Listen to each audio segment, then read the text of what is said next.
Alright. Got my flowchart ready. Wait, actually, it's not ready because it has to go. I still have to go through. Chapter 5. Ah, there it is. Dogma and Event Horizon. Nice name.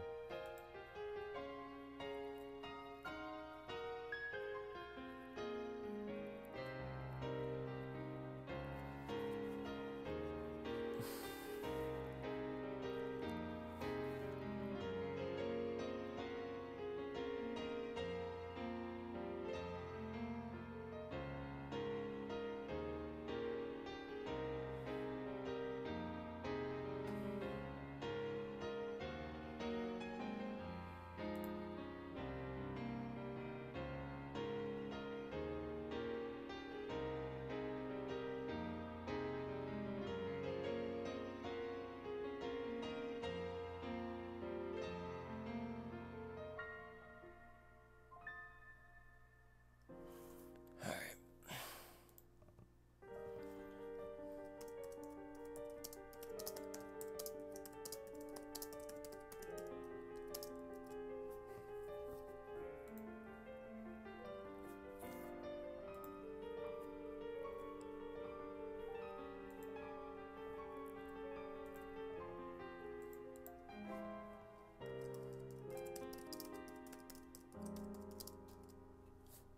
Yeah, so just got yesterday was my first day of work at the library. My legs are fucking sore from having to walk around. I had to walk around, collect books from shelves, which means a lot of crouching. Yeah. But it was, it was nice. I didn't hate it.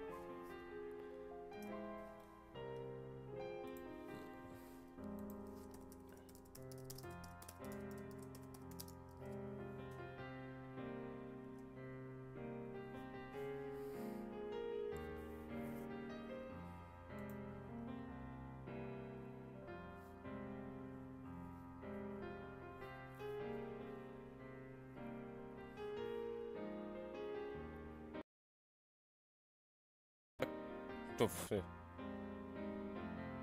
That's weird. Anyway, so yeah, last time we figured out that part-time warrior, or Suzuha's father, has the last name Titor, but it's not John Titor. His name's Beryl Titor, which might not be his real name. John Titor might be their real name, so.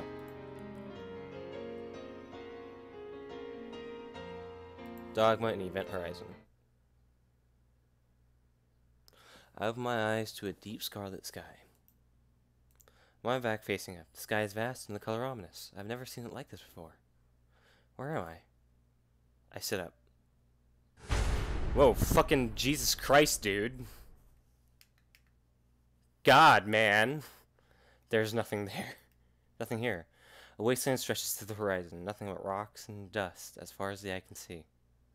No plants, no water, no sun, no moon. No warmth, no cold. Not a single breath of wind. Looks like hell.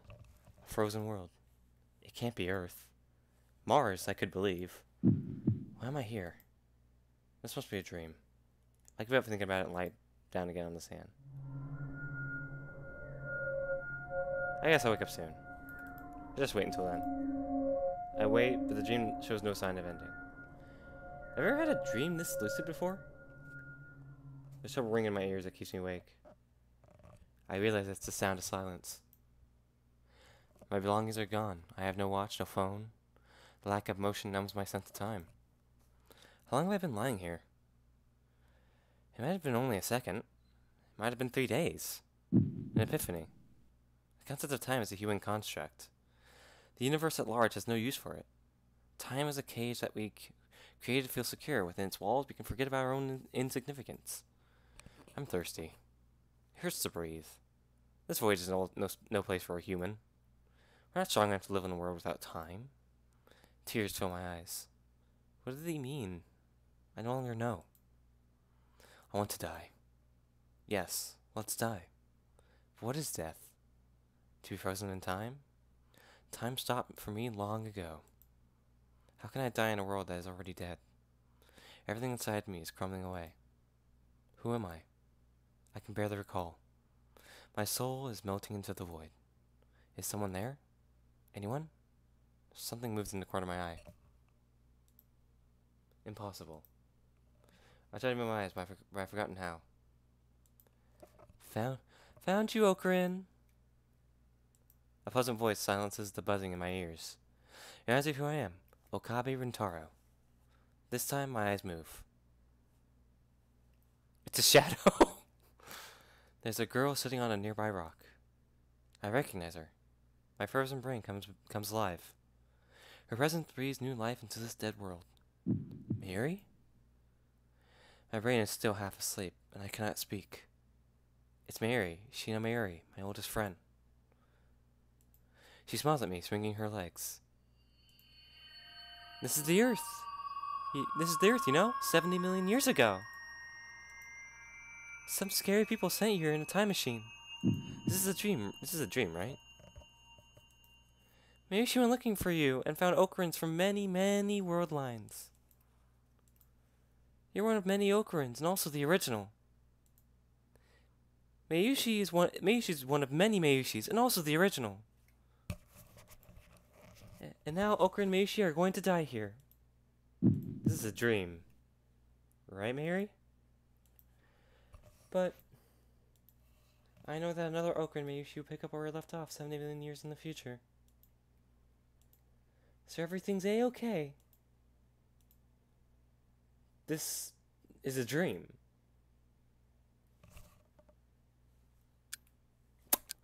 What?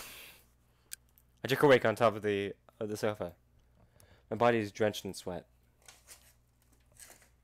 It was a dream. I must have fallen asleep sometime around noon. What a horrible nightmare. I guess that threatening email I got is still weighing on my mind. Still, Mary had to save me? Even in a dream, that's unacceptable. I'm the one who saves her. That's the way it should be. Besides, Mary's not smart enough to talk about time travel like that.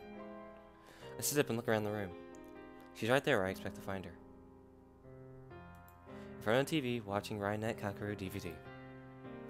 On the screen, the Upa riding Kakeru's shoulder, screaming something unintelligible. I wish I had an Upa. Look at her sitting there all spaced out. Mary needs my protection. That dream was wrong.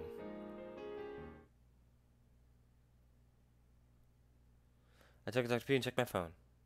No new emails. I sent Titor a mail several hours ago just to make sure that he really isn't Suzu's father. He hasn't replied yet. Honestly, Dara and I and the others don't know that I changed the past. Okay, so let's see. I'm gonna check my...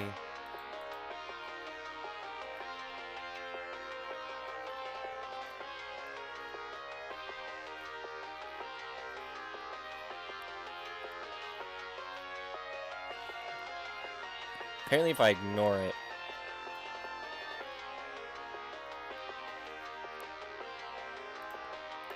I'm going to save. Just a little... No, don't do that. Just a quick save. There.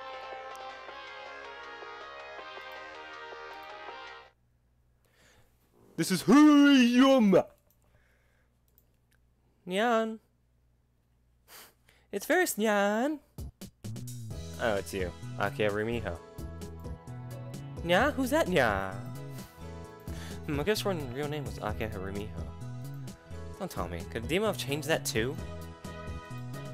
Ferris is Ferris, Nya. I don't have any other names, Nya. Yeah, right. Your true name... Yeah, right. Your true name is Ferris. My apologies. Of course, she's just being her usual self. Well, what is it? If Ferris is calling me, it might be about the IBM 5100. She did promise to help us find one. You've been too conspicuous, Nya. The cat's out of the bag, and now you're trapped, Nya. Huh? More of Ferris's usual nonsense? That's not a face I usually recognize with her. The 4 Guardian Kings have awakened, Nya. There's no escape, Nya. That's so. You think the 4 Guardian Kings will stop me? Just wait and see. Akiba will be drowning in blood before nightfall. After the 4 Guardian Kings are the 4 Guardian Queens, Nya. After that, it's the 8 devils and the Black Angel 12, Nya. That many? What's going on in this town? You read the chapter horn sets, Nya. I'm sorry, Kyomo, but this is checkmate, Nya. No, it's not over yet. If I could just acquire the item, I can turn the tide. Have you still not located an IBM 5100? Sorry, Nya. I have agents looking all over the world, but still no luck, Nya. Wait, what? So she has no progress to report? Please hurry, I'm running out of time. Okay, Nya, I'll tell you as soon as I find one, Kyoma. Until then, hold on to your 9 lives, Nyan. Yeah, I can't die yet. Else I She up before I could finish! Damn it, that's why I hate talking to Ferris. Anyway, moving on. This time around, my search for an IBM 5100 is going poorly. Actually, I suppose I could consider myself lucky for having found one so easily the first time. I mean, the IBM 5100 is practically an urban legend. There are people like Moeko who spent months searching with no success. Well, I'm gonna see. Okay, so I'm gonna quick save. Load. I'm gonna see what happens if I load up. There's another change path. It said they remember partying with the zoo all night long. It was strange listening to them talk happily about an event I attended, but do not remember. Wait, is that my phone ringing? One look at the name makes me want to groan. It's Ferris. I've said it 1,000 times, but I'm just not good with that cat girl. She always ties me into knots. My instincts tell me not to pick up. Even though I think I should answer it, my hand refuses to move. My phone eventually goes silent. I had to sweat out my brown relief. A second later, Mary's phone starts ringing. Titor, Mayushi here. Ah, Ferris-chan. Good morning, Yan. I just want to hear that name. What does that mean? Kyoma. Kyoma? Oh, you mean Okarin? Yep, he's here. Want to talk to him? Make an X with my arms and shake my head. Where's the last person I want to talk to right now? Looks like he can't talk. Yep. Okay, I'll tell him. Bye-bye. I said Mary once she hangs up. What that, Mary? You'll make a fine assistant. You make a fine assistant? Yeah. What'd Ferris want? Well, she said that the 4 Guardian Kings have assembled in Akiba, so be careful. What are the 4 Guardian Kings? No, there's no need to worry about it. It's just Ferris' usual nonsense. Don't tell me that's all she said. She also hasn't found an IBM 5100 yet. She said if she does find one, she'll contact you, Nyan. I see. Okay, so nothing. This time around, my search for an IBM 5100 is going poorly. Actually, I suppose I should consider myself lucky for having found one. Yeah, no success. Last time, barely took me 3 days to reach Yamabashi Shrine. Almost as if something was guiding me there. It was fate. No, it was the choice of Steins Gate.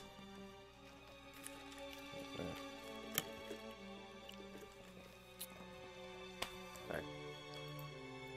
That's why its loss is so painful. Guess that's why they call it the Phantom PC. I guess that's why they call it the Phantom PC. They're saying it's computer like always. I read on that channel that some collectors will pay millions of yen to buy one. That means okay, so in America that would be thousands of dollars. Basically, the cheat code to know how to convert yen to dollars is take off 2 zeros and you'll be fine. So yeah, 100 yen is $1. I've been doing hundreds are serious business, man. If they have that high a premium, the people must know the secret. They're all after the data in CERN's mainframe. I don't get it. How come they're so expensive? I mean, I guess they're pretty expensive to begin with. Looks like one cost about $20,000 back in the day. $20,000. That is expensive. Anyway, I can't believe it's so hard to find one.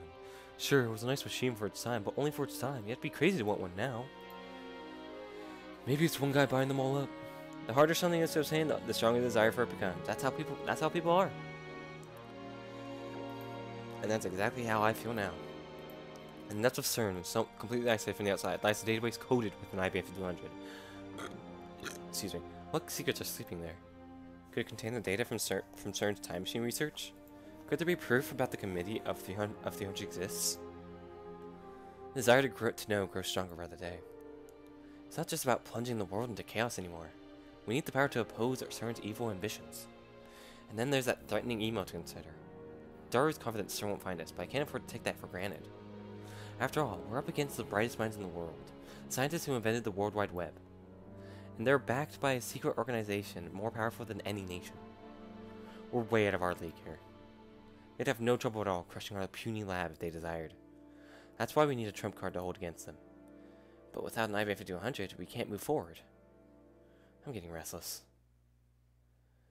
Whoa, what's this? Oh, whoa, what's this? Daru says he lurches forward to stare at his monitor. What's wrong? But there's no way that's right. What are you talking about? Explain. Well, I'm pulling data off the server, looking for a way to gain root access. And these files are downloading crazy fast. I mean, we're talking light speed here. It's hard to believe, for some reason this area has a direct fiber optic line to CERN. Several lines even. Direct? What do you mean? I mean, there's literally a fiber optic cable running from underneath this building to CERN's headquarters in France. Is that strange? Yeah. Daru calls up the National Assembly of France's website. Then he brings up the command prompt and hammers out some commands. Have a look, this is the route we use to visit the National Assembly of France's site. It starts from our IP address. From there, it passes through various relays in Japan, jumps to France, and then bounces around there for a while before finally reaching the National Assembly site. It takes 16 steps total to get there. Huh. The average transfer rate is about 300 milliseconds. That's normal for an overseas connection. In other words, there's a route we have to get to France from Japan. Everyone takes the same route. Other countries are the same. Even browsing domestically takes about 10 steps. Now let's try CERN. Sorry. Daru calls up CERN's homepage on the browser. Then he displays the route like last time. Results. There's only one step. Unlike before, the signal doesn't pass through any intermediate servers. If easy reasoning, its registered name is Akihabara PC, is connected directly to CERN in France.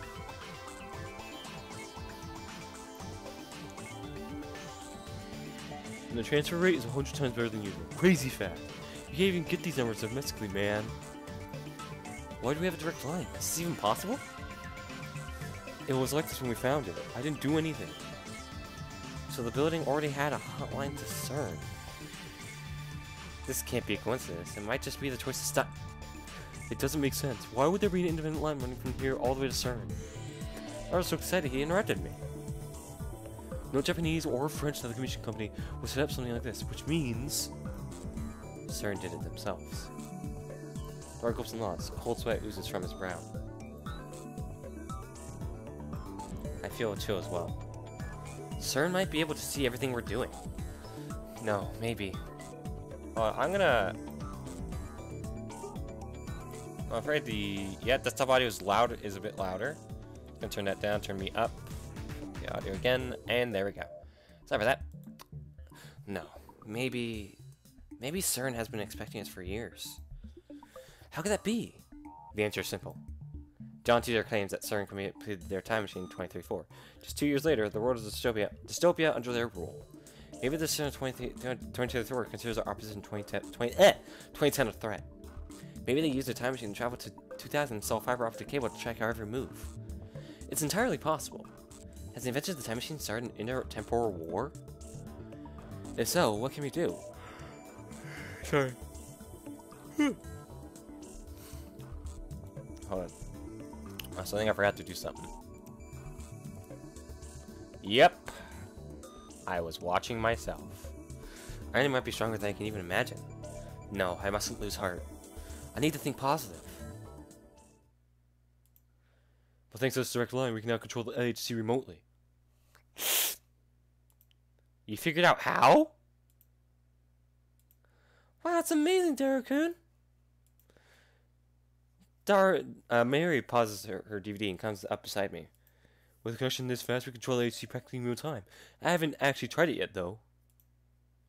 That's right. Even if this is some kind of CERN trap, you might be able to make use of it. They're still vulnerable to our attack.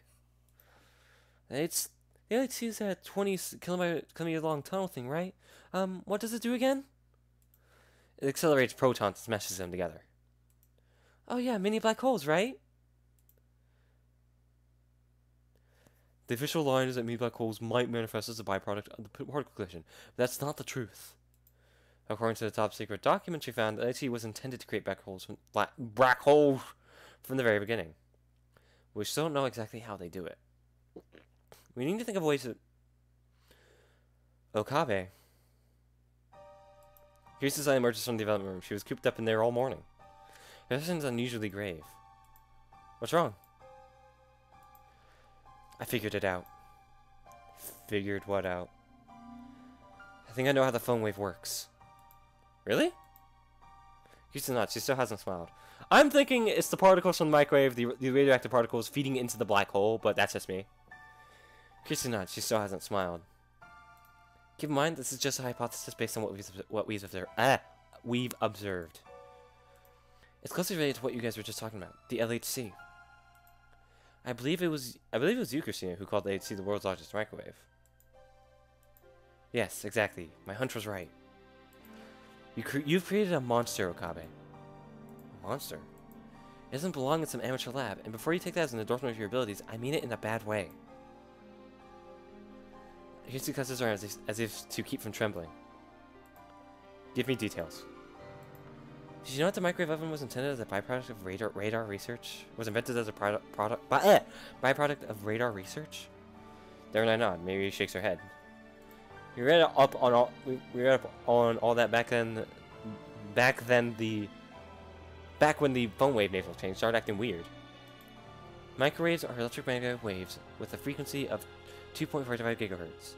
The phone wave is commercial grade, so its output is around 1500 to 2000 watts.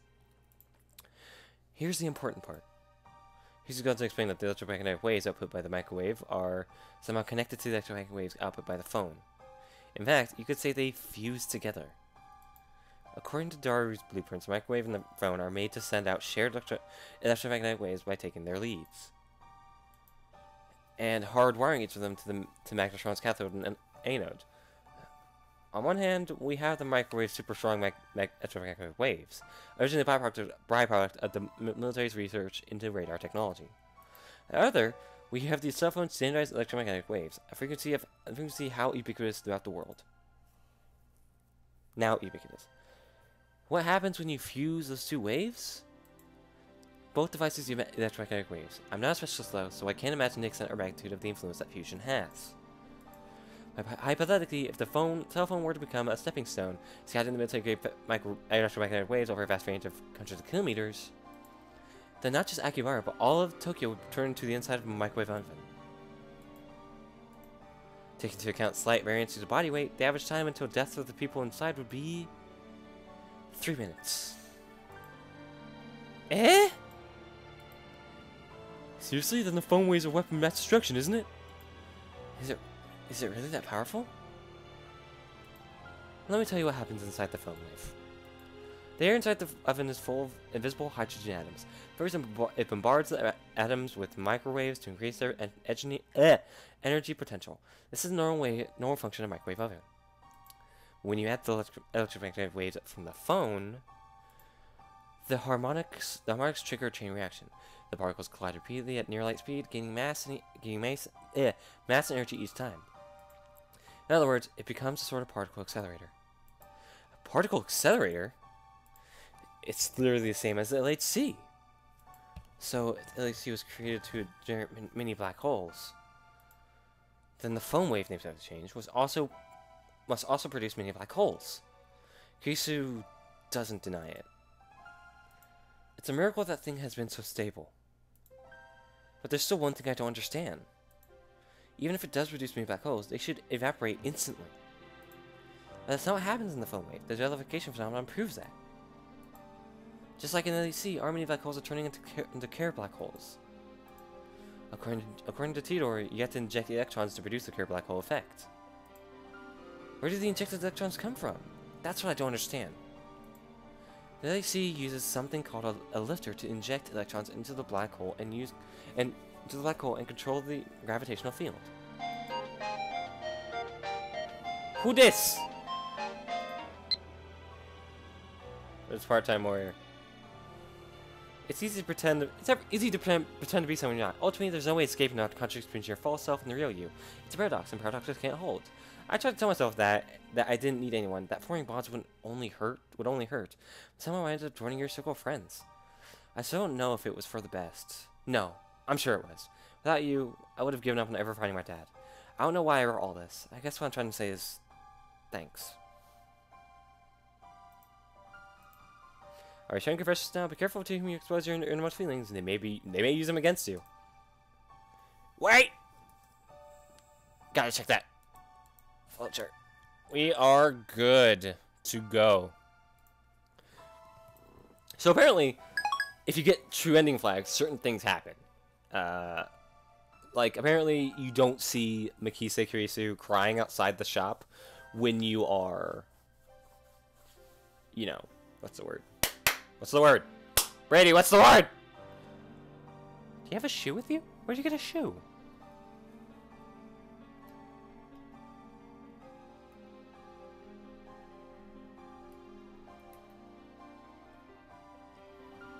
Apparently you don't see her crying outside when you get the training flag.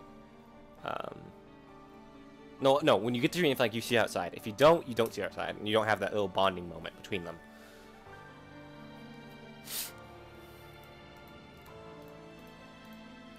Something is filling that role inside the phone wave.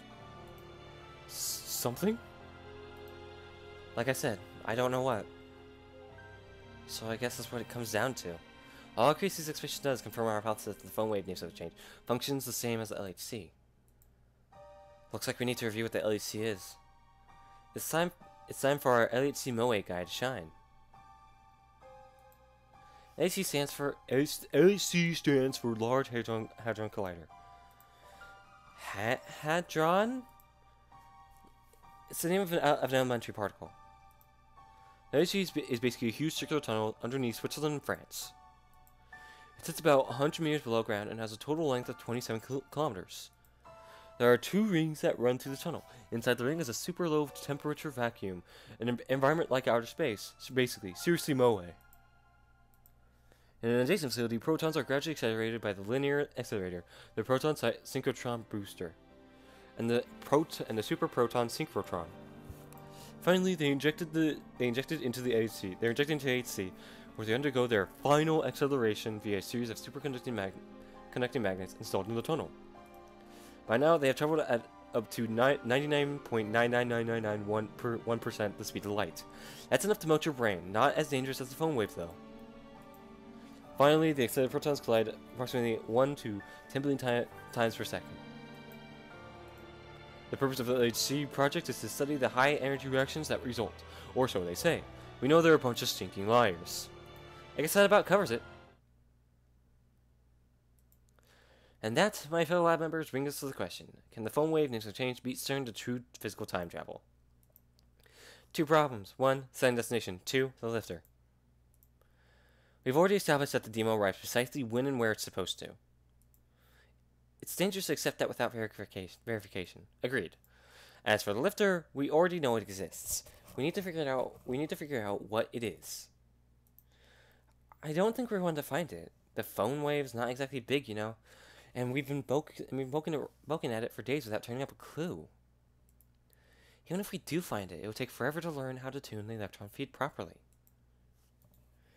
How long is forever? CERN's working on it for 9 years and they still haven't solved it.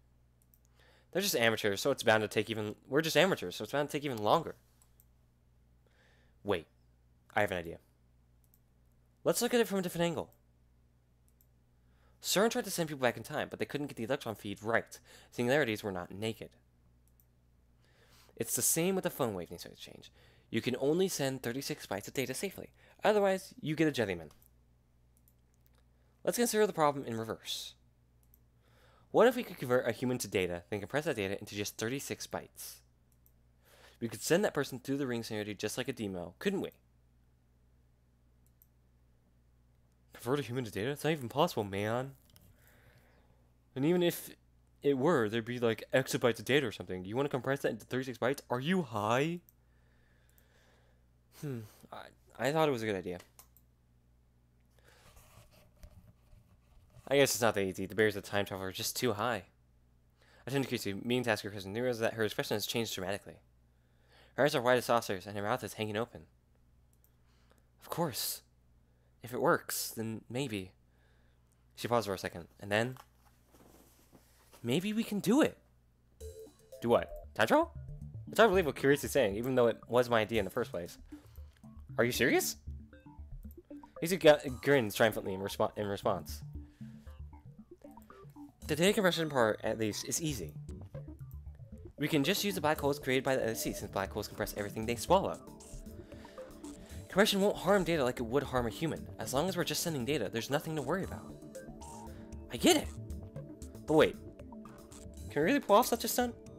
Besides, how do you plan to convert humans into data? You know that my thesis got my thesis got published, right? This is no time to flaunt your accomplishments. Have you read it? I haven't. I got scans if you want to read it. There opens up his image folder. Scrolls past tons of 2D art and opens up the scanned image. Sure enough, there's Chris's name in big English letters. Mikise announced surprising thesis in the Far Eastern Island nation. This thesis, even if it is possible, each man's making to data is possible. It is making each man's memory data. I was like, okay, it's sounding pretty good so far. Okay, there's a localization issue. The possibility is bold, and it discusses it in detail. The research and study are that credibility is very high, and it is certain only impossible in a present technology and knowledge will advance, though it has already gotten excited pros and cons about the content of the content of the thesis, and the theory of saying is unfolded in not only the physics in the future, but also the field, perhaps the Cabot's theory. Hereafter, the thesis, hippocampal gyrus on the temporal lobe, and all man's, what concretely one is memory, it was analyzed from. I love localization, it's the best. Brady, it's the best. Ah, that's amazing. I love it. I love it. I love it. The title of my thesis is Analysis of Memory-Related Nerve Impulses in the Temporal Lobe. Temporal lobe? Nerve impulses? What, you didn't know? No, wait. This can't be right. The title sounds like neuroscience, not physics. I'm a neuroscientist. Got a problem? What? Can't believe it. From the way she talks about particle accelerators and time travel theory, I was sure she had to be a physicist. No, forget about that. How is this related to time travel? Converting an entire human to data is impossible. I'm gonna be right back. I gotta do something. I just saw something. Ow, my legs. Ow.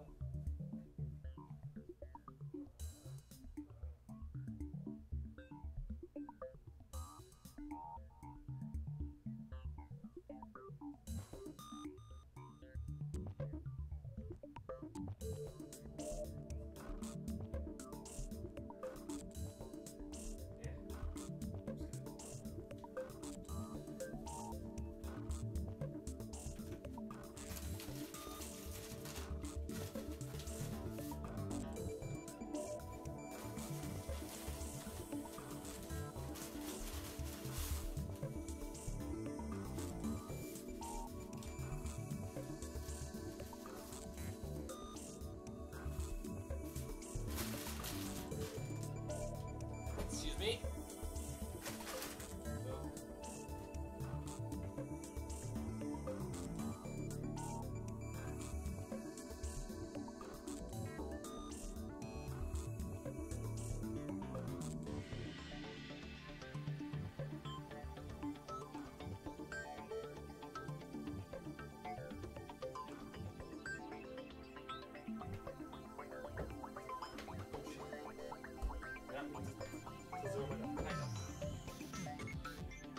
Dougie. Alright, I am back.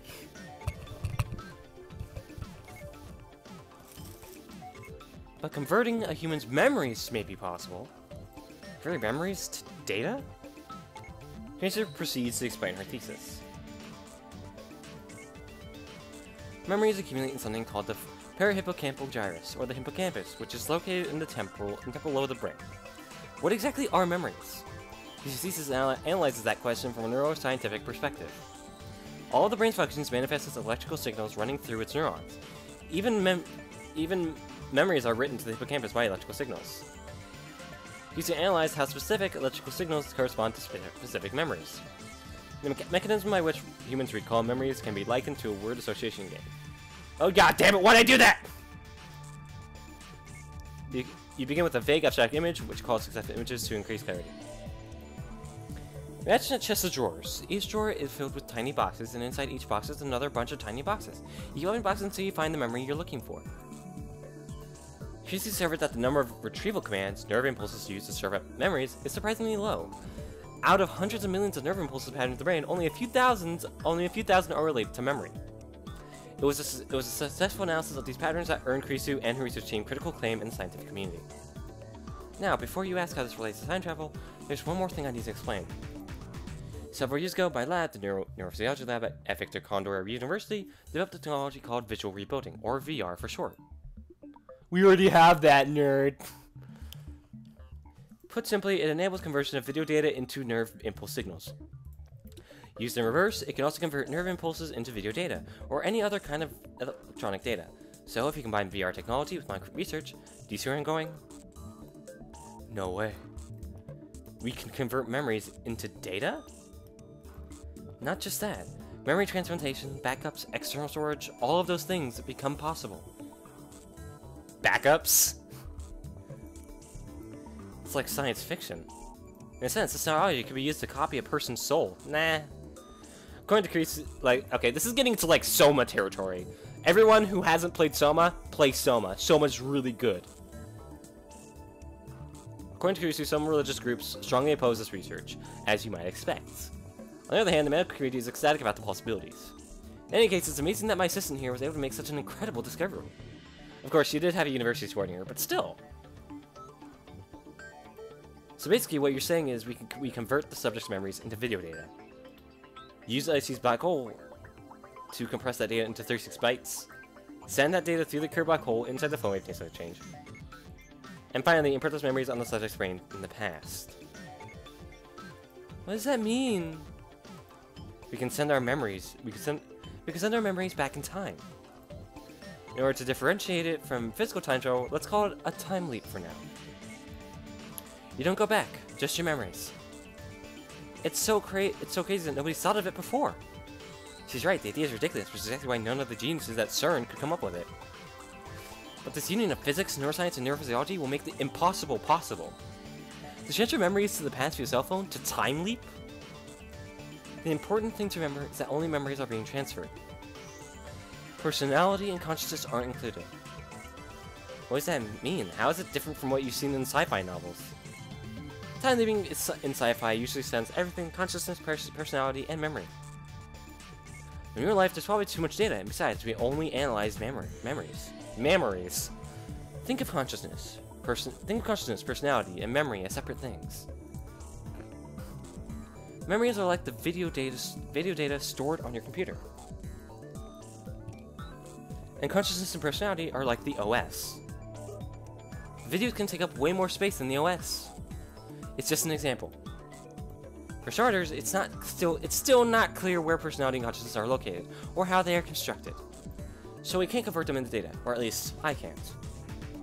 So we can only send memories. Where does that leave us?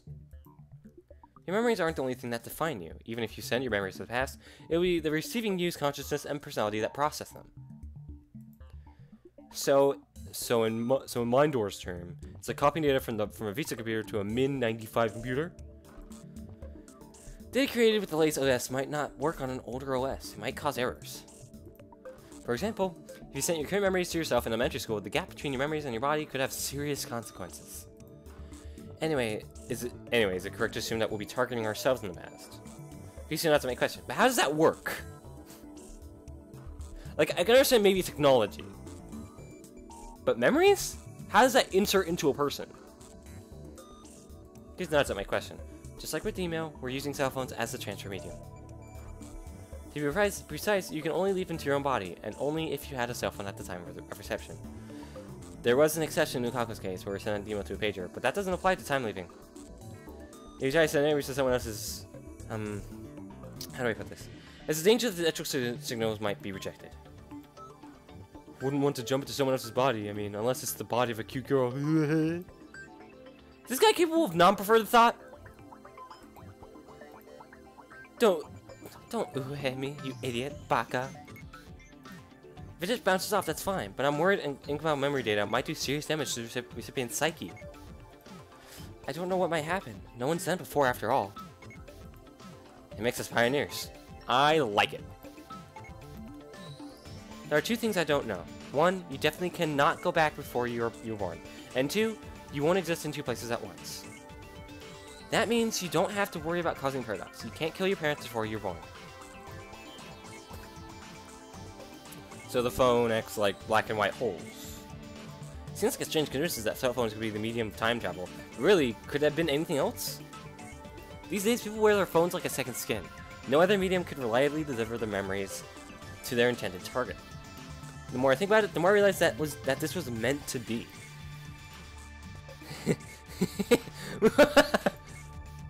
I let my phone and place it in my ear. It's me. Everything is falling into place. The plan can now proceed to the final stage. I'm talking about Operation Vertandi, obviously. Heh, Christina had me fooled. I never knew she was capable of this. It must have been the source of Steins that sent her here.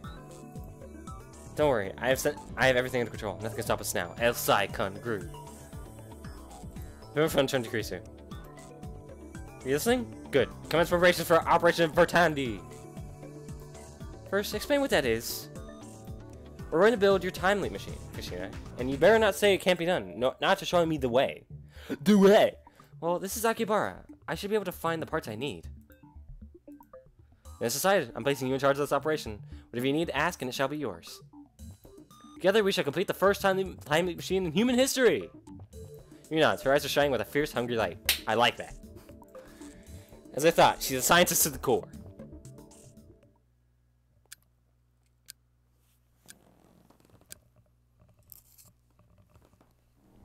Don't look at me like that, Brady. Mary and Dara go home, leaving me with Teresa. She's sitting in the development room chair, endlessly twirling a pen in her fingers.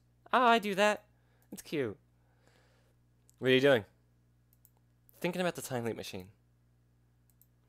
I know we can make it, but I'm wondering what will happen if we actually use it. Ah. She hasn't even started working on the time machine. She's already worried about what comes afterwards. That takes confidence. Alright. That takes confidence, alright? Are all geniuses like this? Okay, so, yeah, we have yet to get to the part that gets us the next true ending flag. What will happen when we use it? I doubt we can find an answer to that question, not without testing it live. Chrissy knows that, and she's really wondering if it's really... What she's really wondering is whether it's worth the risk, but... That's why I avoid arguing with her. You're thinking too hard. Finish the machine, then worry about it. You're so pompous. Chrissy grins and flops down on the desk. It's strange to see her like this. She's usually so cool and collected. Maybe that's an act, and this is who she really is. Hey, Okabe? Can I talk to you about something completely unrelated? I thought talk about something related. You told me before that I could ask anything, remember? I did? I remember that. I think my father hates me. She sighs sadly. I'm not sure I would use this. I'm not sure I would use this music. Like, Kadoa Shoujo had great sad music. This is not sad music. Ah, so that's what she wants to talk about. A conundrum. This isn't like before, when she was merely an advisor. This time leap project depends on Kirisi to succeed. It's clear, however, that she won't be unable to focus as long as these petty concerns distract her. In that case, it falls to me, the great to solve her problem once and for all. Only then can she devote herself fully to the future of the lab. Very well. Speak! You really are pompous. I seen it was your father on the phone the other day. I am speaking, of course, of when I found Greasy outside the lab crying into her phone. This is... Okay, then obviously this is...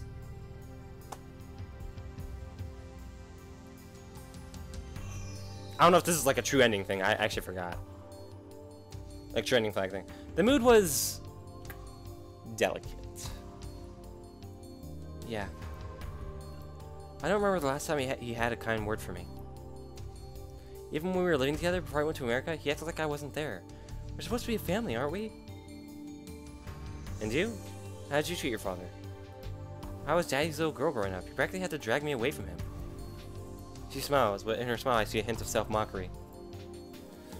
My father's a physicist. Even as a child, I loved to hear him talk about science. I couldn't understand a word of it, but I always begged him to explain. I wanted to understand his work, so I started studying physics. I must have been 5. Damn, I guess that's what makes her a genius. Or perhaps the yearning for her father's love was what gave birth to her genius. Oh, that's really sad. Thanks to that, I always got perfect grades in math. I ignored all the other subjects, so my grades were a little skewed. I even read my father's papers. I was a little girl trying to help me on theoretical physics, but I gave it everything I had. I needed to understand. By 6th grade, I had learned enough that I could discuss my father's theories with him. I was so happy that I could talk to my father on his level, you know? We used to argue all night long. And then, I started winning those arguments. All of them. Yeah, I can easily see how that would make him hate you. A tragedy fitting for a girl genius. What kind of scientist listens to a grade school girl anyway? Seriously. You really think that's why? I'm absolutely certain that's why. I guess he did have a lot of pride. And one day, he suddenly stopped talking to me altogether. Then he started fighting with my mom. And finally, he stopped coming home. I really love my dad, so it was a big shock. I thought it was my fault things turned out that way. I couldn't go to school. I was so depressed. And then Mom recommended I study abroad. So that's why she went to America. You were just too talented for your own good. So, how do you feel about your father now? I don't know. Chris looks down. He's in Japan, right? Have you seen him at all? No, he doesn't want to see me. That's what we were talking about on the phone. I asked if we could meet, but he told me to stay away from him. Her father has quite the inferiority complex. No wonder she was crying. Even for someone as strong as Krisu, it must hurt to hear that from her father. Even if we did meet, I wouldn't know what to say. I tried to talk to him before I left, you know? Tried so hard, but he just ignored me. It hurts. Remember thinking about going to see him? I remember those times. I worry he'll ignore me again, and then I can't do anything. You crying? Just a little, okay? You want to reconcile with your father, correct? I don't know. If you didn't, then you wouldn't have confided in me. And you wouldn't be crying, would you? True. Just be straight with him. Say, I love you, Dad. Let's make up. I think that's a little out of character for me. Who gives a fuck? It's your father. Stop acting like a weak little girl. Kirsty jerks up right, her face bright red. I'm not acting like the little girl. Yes, you are. You'll never reconcile with him like that. You need to speak from the heart. Give it to him straight. It's the only way to get your message across. You can't sugarcoat it. If that doesn't work, nothing will. Then you'll just have to hope that time heals the rift between you. And how long will that take? How should I know? I'm only a year older than you, remember? How long has it been since you went to America? 7 years. If nothing has changed in 7 years, then maybe it will take twice that much time. I guess you're right. He says that Evelyn rests her chin in her hand. Did my advice backfire? Looks like she's even more depressed now. I put my arms to rack my brain for a solution. I don't want to see Creasy like this. It's pathetic. Well, when are you going to see him? Huh? Creasy opens her eyes wide in confusion. I take out my phone and bring up the calendar. I assume it'll be during summer break. Make sure you let me know ahead of time. What are you talking about? I might have plans. I'll need to shift my schedule around. Hold on a second. Don't tell me you plan on coming along. Of course I do. You're my assistant. I'll do whatever it takes to ensure that you are in peak mental condition for the experiment. She looks dumbfounded. What? Did I say something wrong? Okay, you've had your fun. I'm in no mood for... I'm being completely serious. I'll go anywhere you want. Anywhere in Japan. I'd go anywhere in the world, but I don't have a passport or money. I'd go anywhere in the world, but I don't have a passport or money. Okabe. You're afraid you won't know what to say, right? Yeah. And that tells it.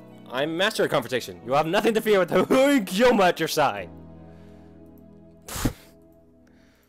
Wait, why are you laughing? You couldn't hold a normal conversation if your life depended on it. By Jove, she's right. A mad scientist does not care about things like tact and decorum. He dominates the room with his sheer presence. Perhaps a softer touch is called for here. But thanks anyway. I definitely didn't expect you to offer to come. Not that I'm happy about it or anything. Stop that! Hey, you act like a nice guy sometimes. It's confusing. Confusing how? Why is she at me anyway? Shouldn't she be thanking me instead? Okabe, that offer. I can take you up on it, right? Of course. Then, once we're done upgrading the phone wave, I want you to come with me. As you wish. Where's your father, anyway? Aomori. Aomori? That's where he lives now. That's way up at the north end of the island. Like, 700 kilometers or something. I wasn't expecting to have to go that far. What? You're not going to back out, are you? You already promised. I'm taking you whether you like it or not, okay? More it is! Promising to go to Aomori will let Krisu concentrate on the time leap machine. It's a small price to pay. A small price indeed. Oh, that was such a good moment. I love great character development. I love that.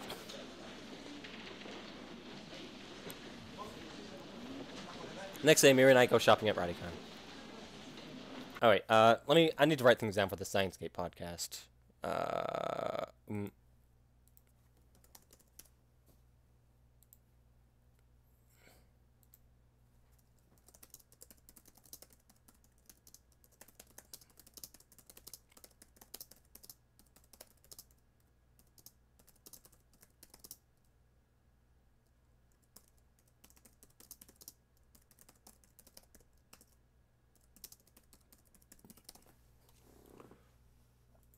That was so good.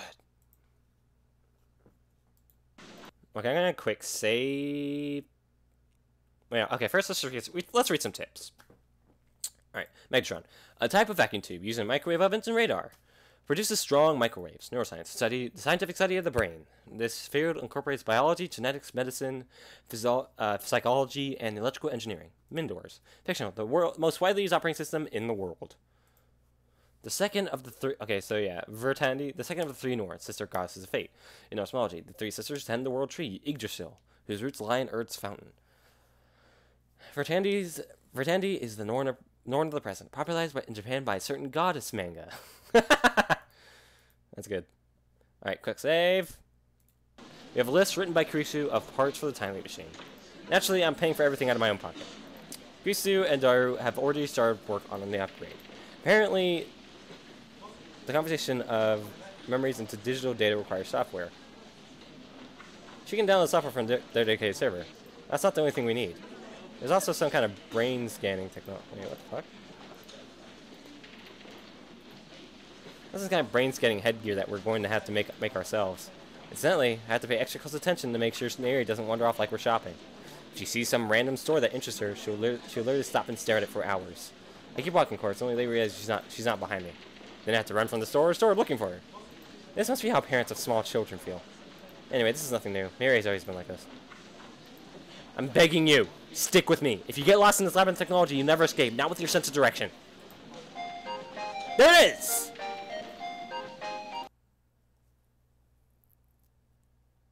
Save!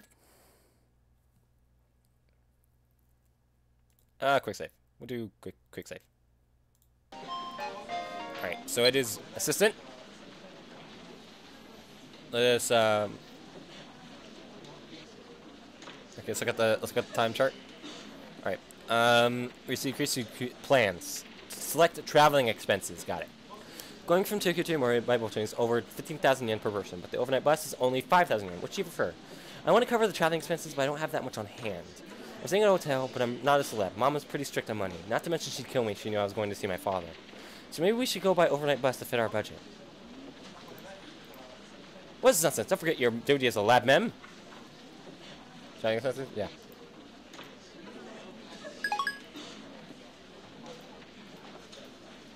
So we'll see. Okie dokie. Oh, okie dokie, I'll be careful. By the way, how is time maybe different from time travel? Did she really hear what I just said about not wandering off? Besides, Casey already explained the difference yesterday. Time travel means your whole body travels through time. Time leap will only send your memories to the past. It's simple. Just memories. No personality or consciousness included. Although Creature did mention that there was no way to be sure that what might happen to your consciousness. Oh! Does that mean you can do things with time leaps that you can't do with D-mails? D-mails can only send instructions to the past. The past may change or may not. The results are unpredictable and depend on the recipient. And when the past does change, the world line is reconfigured. Everyone loses their old memories. I'm the exception, thanks to reading Steins. With a time leap, on the other hand, you can give your past self not just instructions, but all the memories you have right now, or at least that's the idea. We won't know for sure if it works until the machine is built. So I could send the costume I'm making back to last week? I'd love to have another week to prepare for Kamima. That might be possible with time travel, but not with time leaping. Say you had a test last week. Now that you know the answers, you could send that knowledge to yourself and ace the test. But you couldn't go back and hand yourself a cheat sheet. So Meishi's mind goes into Meishi 1 week ago? Exactly. While this conversation has been going on, I've been steadily purchasing items from Creasy's shopping list. You can't bring stuff. You can't bring stuff, but you can't bring stuff, but you can bring your own memories. I get it. But then what about Meishi 1 week ago? Where do her memories go? I assume they get overwritten. We haven't tested though, so there's no way to be sure. She disappears? Your memories right now include your memories from back then, so even if she does disappear, you don't really lose anything. I guess you could say you're just adding your memories from 1 week in the future. Then if Meishi's memory leaped into Meishi 1 week ago, what happens to Meishi now? Maybe that's some pretty philosophical questions today. But I guess anyone would ask the same. Meishi's memory jumped to the past, but my body's still here, right? What happens to me when my memories go bye-bye? You become an empty shell. No, that can't be right. That wouldn't make sense. My assistance device merely records your memory data. In other words, it's just a backup. Your original memories are still inside you. Nothing inside the brain is lost. You don't become an empty shell. Besides, neither personality nor consciousness transfer to begin with. Your body shouldn't become an empty shell, and your consciousness shouldn't leap either. No, wait, there's another issue here. Actually, won't you become a new Mary? One who received memories from the future 1 week ago? Not that anybody, including me, would be able to tell the difference. Then, does the Meishi who had the normal memories before the time leap get erased by the Meishi who repeated the week with extra memories? This is getting complicated. That's right. She's erased. In other words, you relived the week. You can do things the same. Or you could do something completely different. And you'll keep your old memories of the week that disappeared. Then, does that mean... The questions keep coming. She's trying hard to understand in her own ditzy way. So I redo the week. Okay, but what if I decide to go to Ikebukuro with my friends to come to the lab today? To me, she's talking with Okura now. The present would change, and that's the past. And this conversation would never happen. Oh, and you wouldn't notice the difference, Okurin? Right, no one would know it. Well, wouldn't you notice Okurin? Because, you know, reading Steiner. That would be kind of sad. For who? Me? No, for Miyushi. I don't get what she means. Ah! Idiot! No reply necessary. Huh.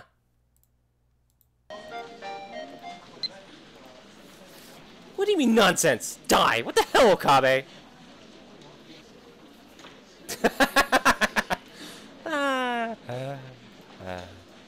Great. Maybe that's why Christian doesn't want to change the past. She nods herself with a bright smile. Oh, I just saw something. Can you time leap into the future? Hold up. Let me check something. Okay, so the next one will happen at a certain line, and I know what line it is. Don't worry, I won't fuck anything up.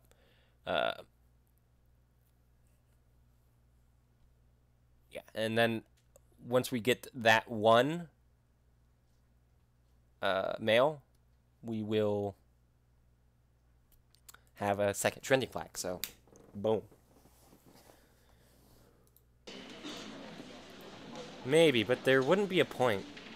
Chris and I have reached that conclusion yesterday. The memories you send overwrite the memories at your destination. If you send your memories 1 week into the future, then the future you would lose one week of memories. The whole point of our time leap is to affect past events. We don't need to worry about the future. Besides, you're less likely. Okay. You're less likely to reach the future than you are the past. And that's because. Oh wait, what? Okay, you know what? I'm gonna do something a little bit. Just give me a moment. And that's because the future is inherently unpredictable. For example, do you think you'll have the same phone number for all eternity? How should I know? Exactly my point.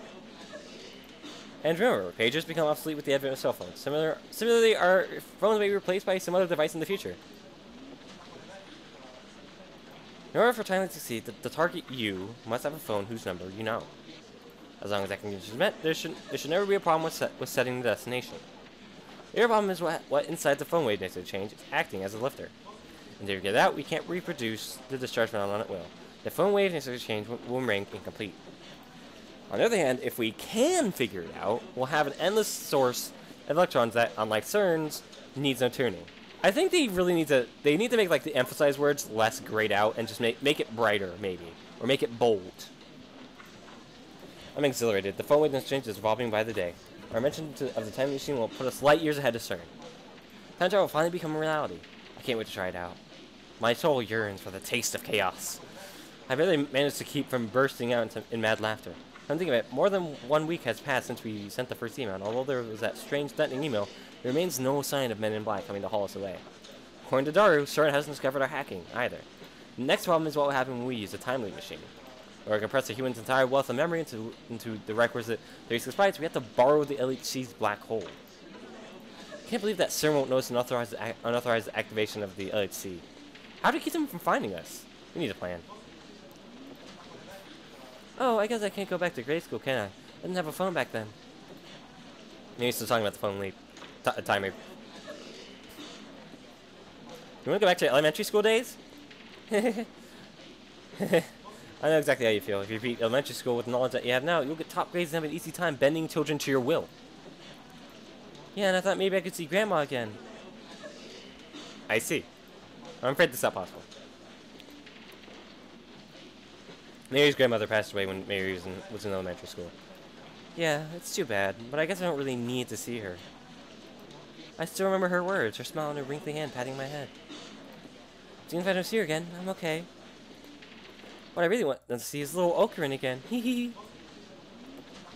Back then, I was already a scientist without equal, a titan towering above the other children. You ought to be blamed for desiring to meet the child prodigy who would one day be feared as the great mad scientist. I want to meet what's his face. I want to meet Ocarin. I am Hikiyama. Always have been, always will be. And this is where I'll get a text. Mary just doesn't get it. So I disregard her comment. Anyway, there's no point. You haven't matured at all since that time, so... So nothing would change if you went back to elementary school anyway. Hey, that's not true. Maybe she's all grown up now. The only thing that's grown is how much you eat. And your breast size. That's not true. Maybe she's a real woman now. Ain't that the truth? Quick seed!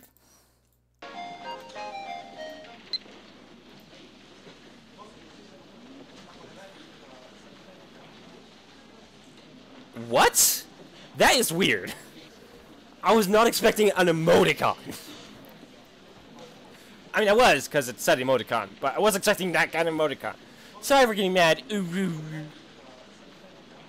Rokabe, did you have to say it like that? That is weird.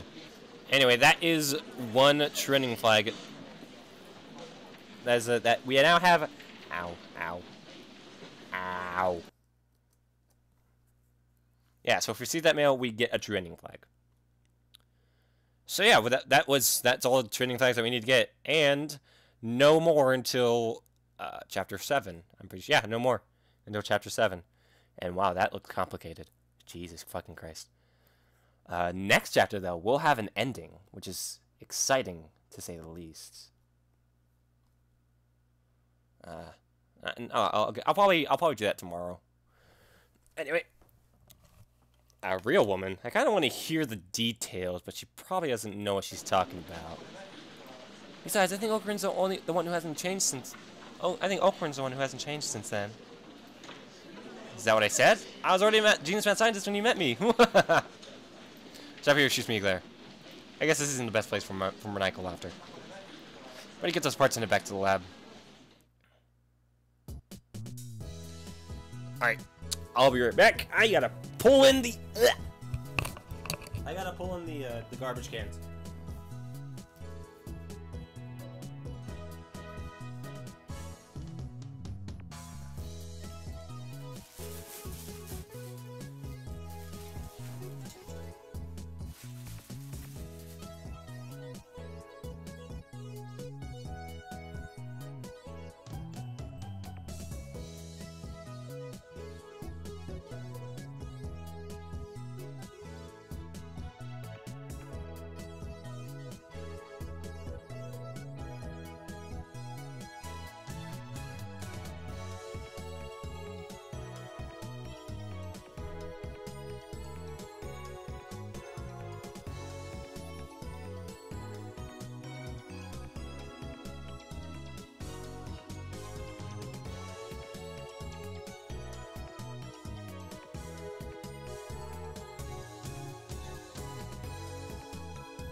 fucking hot out there, man. Holy shit. My feet are fucking burning. We finish our shopping and come out in front of the station. By the way, Mary, have you not been working recently? Working? You mean at Lemoyne? Of course, making plus 9 squared doesn't exist in the current wholesome Akiba. I must come up, so I'm taking a few days off. I've got costumes to make. How many costumes are you making this year? 3. One for Kei-chan, one for Buki-chan, and then there's one for Luka-chan. I'm so sorry, Luka. I wonder if Lukaku is still refusing to wear it. I can't blame him. I mean, however cute he looks, he's still a guy. Well, wait, that was before he sent Dino. Now Lukaku's girl, I guess. How confusing. It's Moeka-san. What? There she is! Everyone run! I look where Mary is pointing and see Moeka squatting by the staircase, staring hard at her cell phone. She looks more tired than the last time I saw her. There are bags under her eyes, and her hair is frayed. The instant of her expression makes me hesitate to call out to her. She'll always just ignore me like before. On the other hand, she is a lab mim. I can't just ignore her. Hey, Finger, why the long face, eh? Did you wake us on? What are you doing here? Moeka doesn't look up. Try something that I can't make out. Hey, you're listening? If you have a problem, the insane mad scientist Kuma will gladly assist. Well, you warned, by the time I'm through, Akiba will be on an ocean of blood. Excited jerks up her eyes have poked with an electric prod. She does and stares at me with wide eyes, then jumps to her feet and walks right up to me. It's the first time I've seen Moeka express such emotion. What is it? What's wrong? Just shake, that hasn't changed. She sits down and starts typing on her phone. I guess I should be ready for mail. What happened to the time machine? Moeka. What do you mean what happened?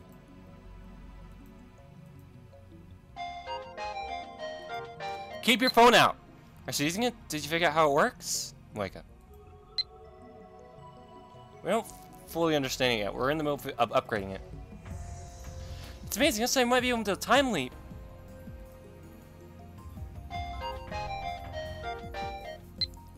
What's a time leap? Tell me more. Don't worry anything about it. Otherwise we'll have to expel you from the lab. Moeka shakes her head violently. Guess you won't write an article. Our hacking of CERN has uncovered a new possibility for the phone wave research change. It's a form of time travel made possible by borrowing CERN's equipment. This discovery will begin a new age of human civilization. No longer will men be slaves to time. Any future desire can be yours. And history will record that we, the Future Gadget Laboratory, changed the world forever. Okran, that was really confusing. You lost me, Yushi. How can you not be moved by my speech? I'm talking about becoming legends here. I sits and sets out a mail in irritation. Then she grabs my arm and digs in her fingers. It hurts. Unhand me! Moeka does not listen.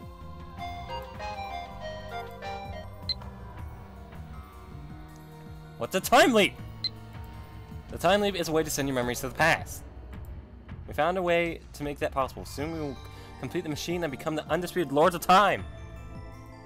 Okran came up with the idea and Christian told us how to do it. Darkin's helping and Mishi and Okran are shopping. Moeka suddenly reaches me. Her eyes are blank, unfocused. She walks down on the spot just as we found her. She seems entirely drained of energy and will. Are you okay, Moeka-san? Do you feel sick?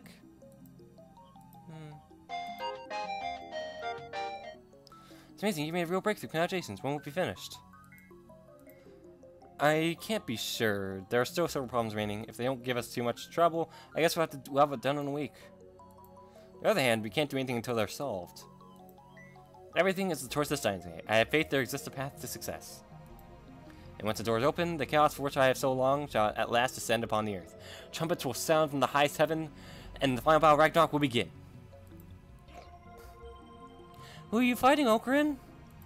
The organization, of course. The rule must end once and for all. Wow, don't do anything dangerous, okay? Why does me insist on worrying about me? Why is that noise?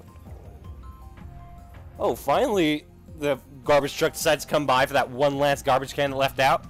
Dang! Oh? Make his lips curve into a smile. Yeah, that's a smile. That's definitely a smile. She rises to her feet unsteadily and staggers off into the crowd. It's like she's forgotten about us completely.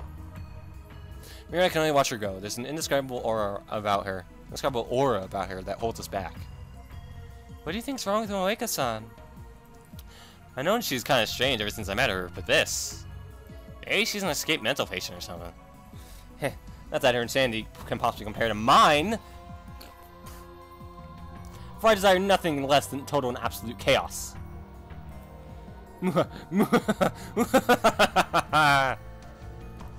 Oh no, Kurt's acting weird. Maybe she's worried. Maybe she looks scared, so I cease my maniacal laughter 3 minutes earlier than planned. This is the scary music. After Mary and I go our separate ways. She apparently has to deliver her cousin to her friend Fubuki. Return to love, my spoils of war, something surprising. Though not too surprising, come to think of it, catches my eye. Ah. He's on the computer. As soon as she notices I've returned, she closes the window on the screen. Hey, think you can knock? This isn't your room. Besides, I'd have to be a fool to knock. There could be assassins lying in ambush. Assassins? Here? Are you stupid? Anyway, Christina, what were you looking at just now, I already know the answer, of course. I caught a glimpse of the screen before she closed it. I was doing research. Looks like she plans to continue the charade. Turn back and go to the computer. Stay back! Step past Casey's blocking arms and restore the minimized window.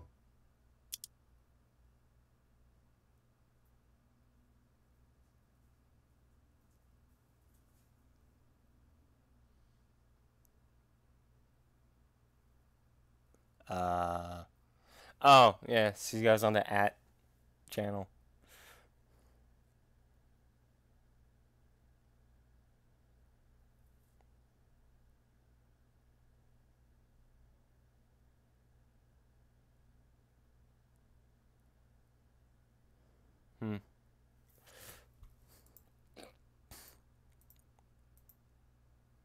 Got a problem?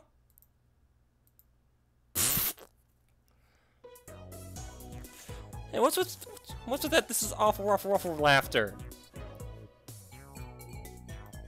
Have no Christina, or should I call you @Chandler Chris?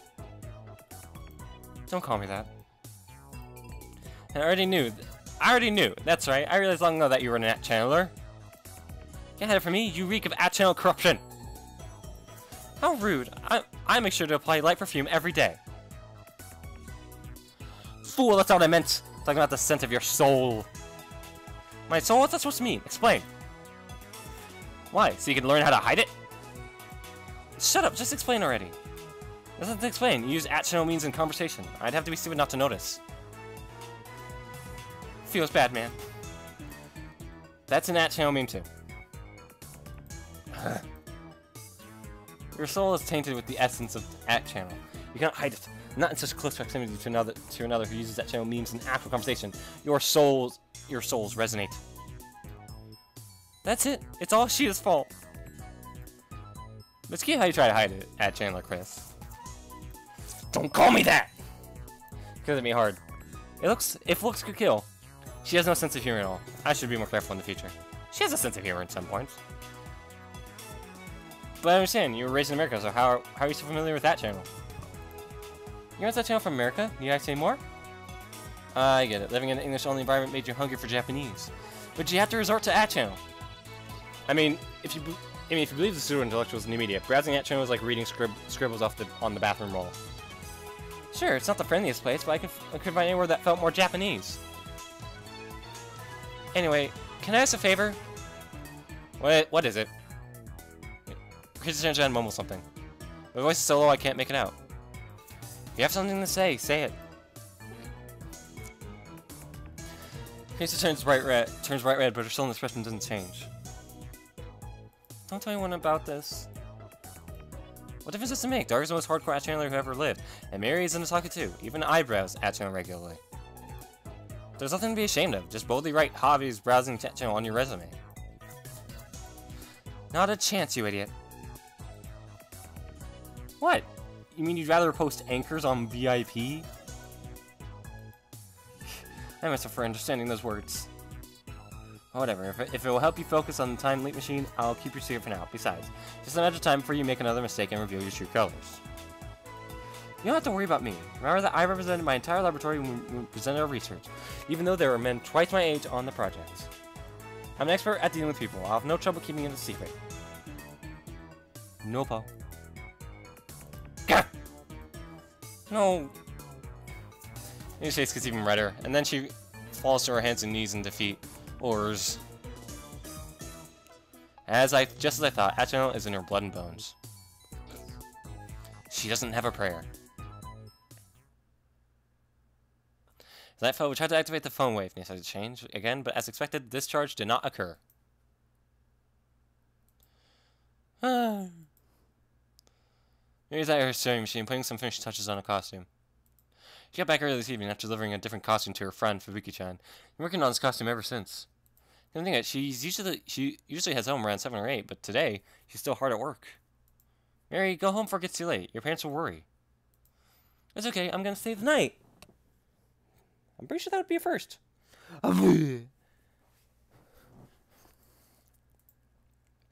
Really? She's never done that before. Yep, I already told Mom and Dad. Are you staying to work on your costume? It won't be done in time for coming if I don't. I'm surprised your parents let you stay. Met her parents any number of times. I've met her parents any number of times. They're as ditzy as Miri. But so I don't think they appreciate their underage daughter staying overnight in this dirty lab. It must be my overwhelming charisma. No, wait, that makes me sound like a good person. That can't be it. Of course, Mary's parents are so afraid of my insanity that they sent their only daughter as a hostage. Reported. Casey calls out from the development room. She continued with the phone wait to change, but I guess she was listening. What would you do if I called the cops on you? I unleashed my right arm on I unleashed my right arm on traitorous Christina. Yeah, Trinity, whatever. I told Mom and Dad Christina would be here. Then they said okay. Wait, so I have to stay too? Yep. Don't you have to work on the phone wave? I guess, but I don't relish the thought of staying the night here, at least not with certain someone around. Environment matters, because this is a place of science and research, so you should have no trouble concentrating on your work. Trust the great Gyoma. Also, it may surprise you to learn that I have equipped this lab with a system that stimulates brain function. So if you're wondering where my incredible genius comes from, now you know. It's because I sleep in this room every night. This stimulation system of yours, I assume it's been dumping toxic waste in your brain? You sound like an environmentalist, zombie. Misha knows you're talking about that, right? Misha comes out there and to check what Mary is pointing at. This air freshener? Who is it? It's Fires. Is Misha okay? Tell her to have fun at coming for me. I don't think I can go this you, Nyan. I just don't have the energy, Nyan. I'm too burnt out. I can hear her voice shouting, "Get up, Joe! Nyan, someone, save me! The world is collapsing, Nyan!" Fuck.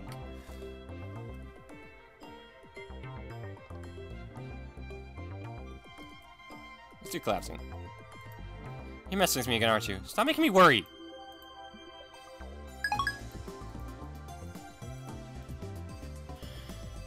Oh, Chris said the snow makes you smarter. He bought it at Akibo. When was that? About 6 months ago. It was on sale for 500 yen. It's time to think even you don't believe the stuff you say. And besides, this air freshener's empty. Yeah, when I went to buy replacement packs, they had already stopped selling them. Oh, whatever. I was planning to stay either way. I'll join you, Mary-san. Really? That's great! On one condition. Okabe leaves. Me? Leave? I practically live here! So that was promised to me by Steins Gate. It's the dwelling place of my soul.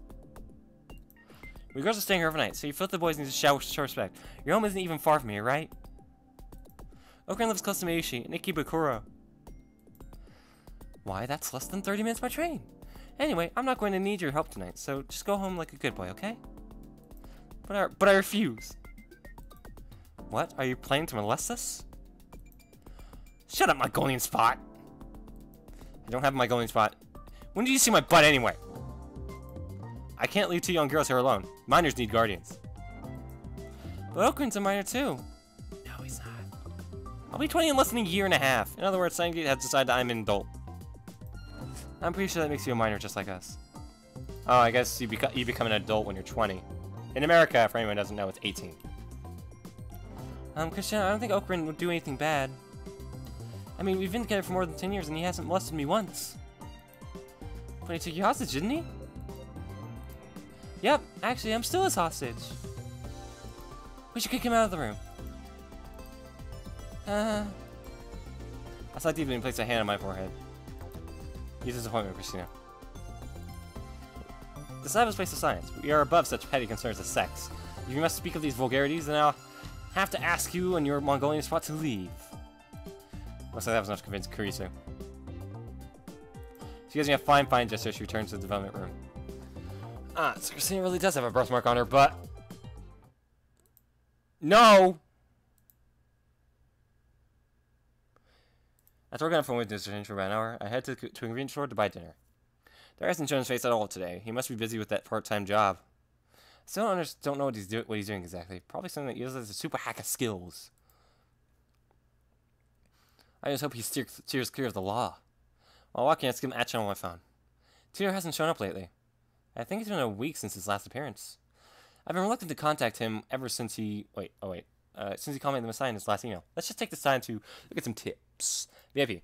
At channel's news/VIP board, although essentially for discussion of news stories, it is currently dominated by idle chat threads. To link to a specific anchor is to link to a specific post on a message board, usually as a reply. On that channel, this is done by typing @ post number. Sometimes people engage in anchor play.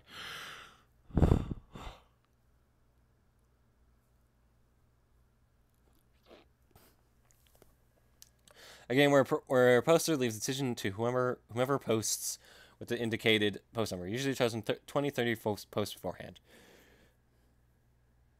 For example, 1000 gets the name My Firstborn. An old HO name, first seen on the programming board in 2000. Nullpo is a short term for null pointer exception, which is never seen in the Java programming language. When someone announces nullpo, the correct response is to smack them on the head and say "Gah!" Ors. An ideograph depicting a person on all fours. O is the head, R is the arms and torso, and Z is the feet. Typically used to express despair, rejection, or frustration. There's no set way to pronounce it. People may pronounce it as orts, ors, or ors. Oh, is that what it means? Oh, wait. Quick save. That's at the same time he stopped posting. Now at channel's answers are busy slandering Titor. The majority opinion is that he ran away. I wonder where Titor went. I tried to email him the other day, but he hasn't replied. His disappearance is especially worrying now that I think he might be Suzuha's dad. Need to contact him somehow. Just then, a mail arrives. What the fuck? You know too much.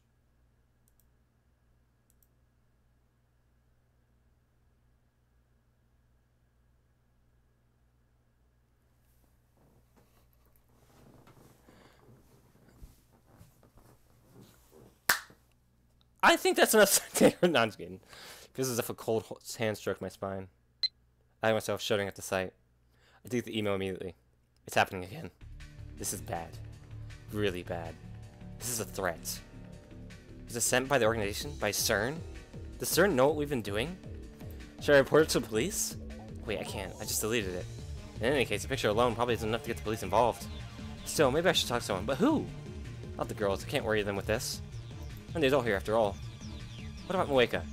No, she may be 11, but she's been acting weird lately. Even if I tell her about this, she won't be any use. Suzuha has her father to worry about. Next that leaves Daru. We need to find out whether CERN has discovered our hacking. What would CERN do if they did find out, I wonder? They wouldn't have us killed, would they? This time I have to convince myself that this is just a prank. My feet hurried me back to the lab. Like, and you're like, man, he's outside for some... Oh, yeah, he was out for dinner, but, like, still, like, some reason we're out here. Burst into the lab, gasping for air, and quickly locked the door behind me. That was fucking horrific, man. Jesus Christ. Finally, I can catch my breath. Just then I realized something's wrong. Mary and Creaser aren't here. Did they go home? No, their bags are still here. Lights are still on. The door? When I entered just now, it was unlocked. Would they be so careless? The memory of that threatening email fills me with fear. Don't tell me. Were they kidnapped? Who took them? The organization? CERN? Then I hear a noise. Is that the shower? We'll have a shower inside the dressing room.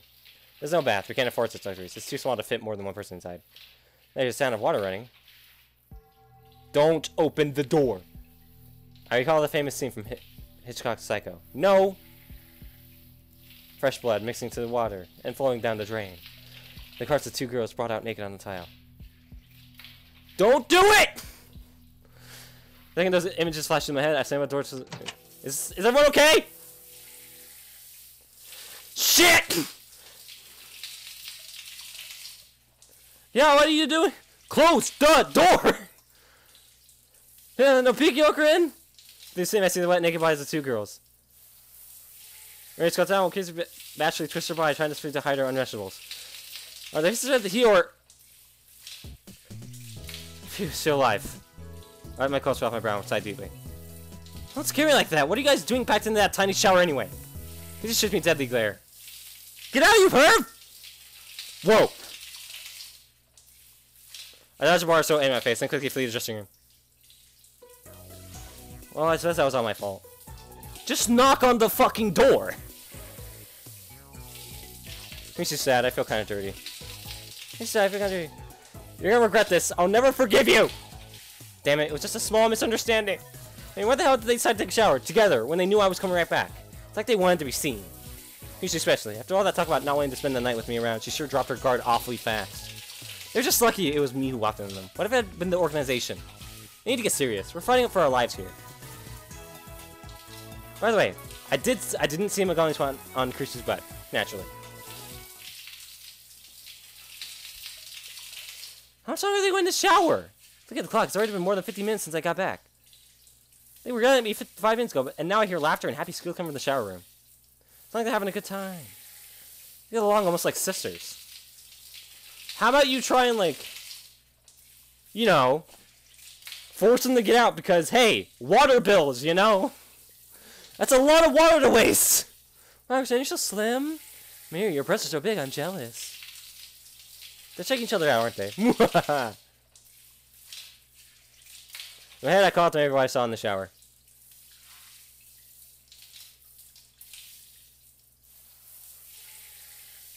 Wet hair, beads of water glistening on the surface skin, round, full treasures hidden by conveniently placed steam.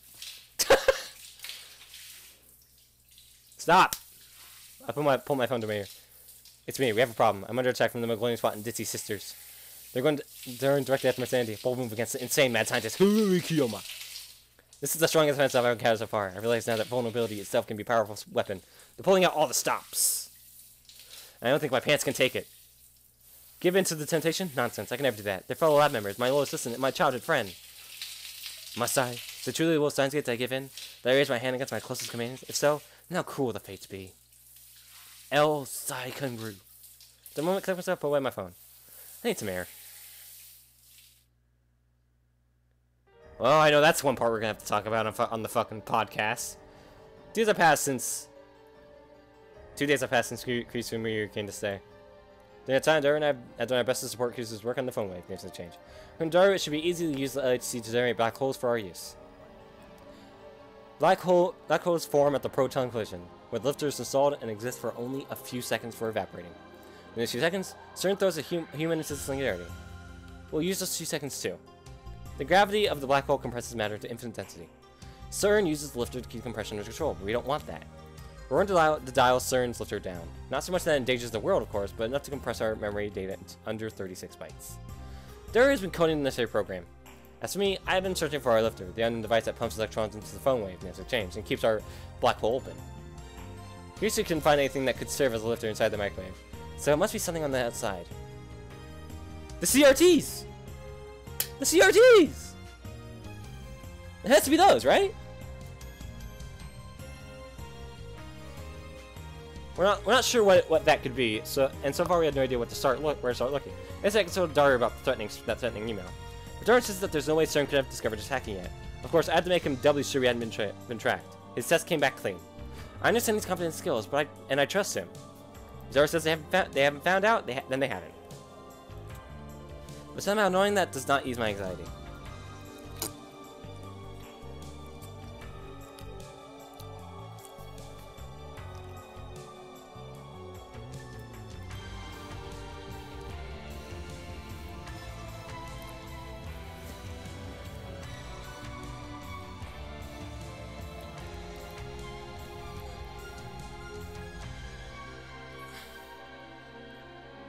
Any tips? None.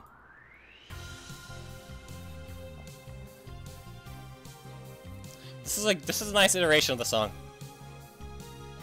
Oh yes, let's look at this. It seems like some things have changed. Oh wait, I'm gonna quit save. Sorry. Let's look at this change. Okay, so you have that, this, and that, and I think that's new. That.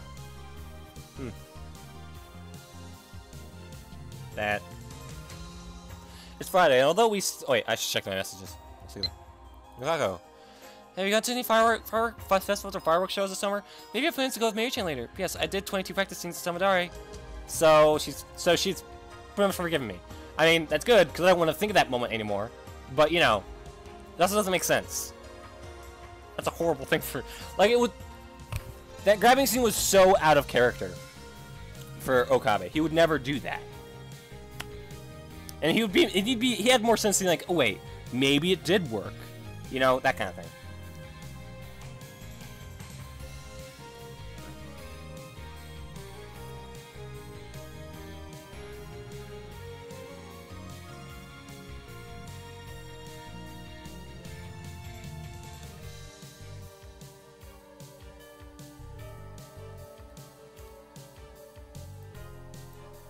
No, too bad. I'm being chased by things, remember? The last thing I need is a knife in my back. Well, I don't know Miri's plan, so I'm pretty sure she's busy preparing for a different sort of festival soon to take place in Narayake. I'll just send that one.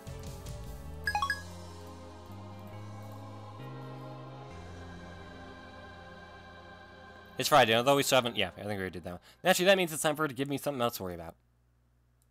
But fine, just since we need to use the phone wave. I groan. In other words, we have to cause the electrical discharge phenomenon. But there's a risk involved. A risk called Mr. Braun. As we know, this phenomenon caused the entire building to shake. Last time, Mr. Braun threatened to raise our rent if it happened again. Lisa and Dario look at me. It's up to you, Okurin. Take care of it. In other words, you're sending me to die. Your sacrifice will allow us to complete the time leap machine. Besides, you're always the one who talks to the boss for us. Well, maybe it's time for you to put your lives on the line. I can't. That girl who works there hates me. Fine. But hear this. I will not die. Like the Immortal Phoenix, I will return, no matter how many times it takes. With that said, I head down to handle things with Mr. Braun. Don't die, okay? And thanks for the vote of confidence. As she's in the lounge, Miri looks up from her costumes to see me off. Like, I understand why he forced himself into the bathroom. Like, if he was like overcome with panic and like, oh my god, are they actually dead? Then yeah, maybe. But still, like, I would at least knock before bursting in. When I step into the store, Mr. Braun and the Chipmunk are watching some comedy show on the massive 42-inch CRT.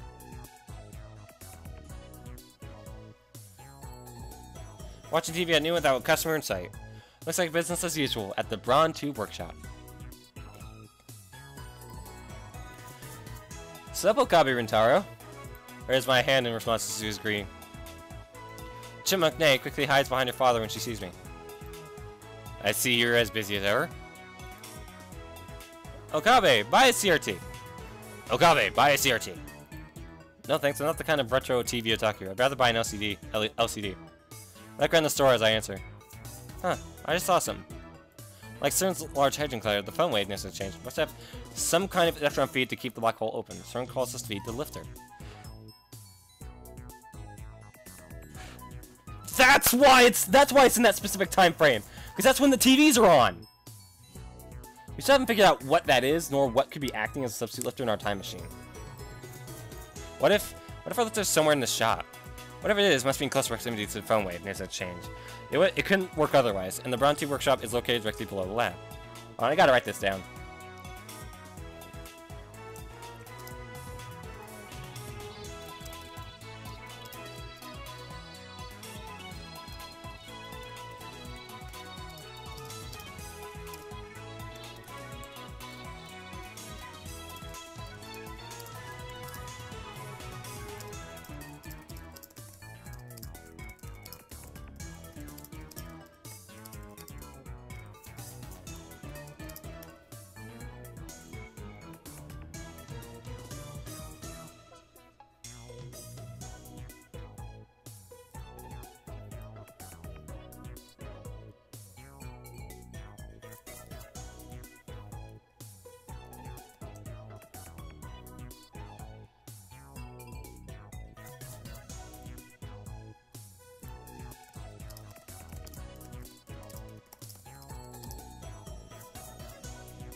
Alright.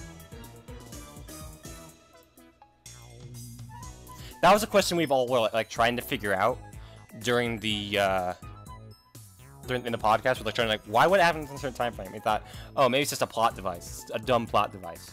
But now think about it, it's probably only when the TVs are on.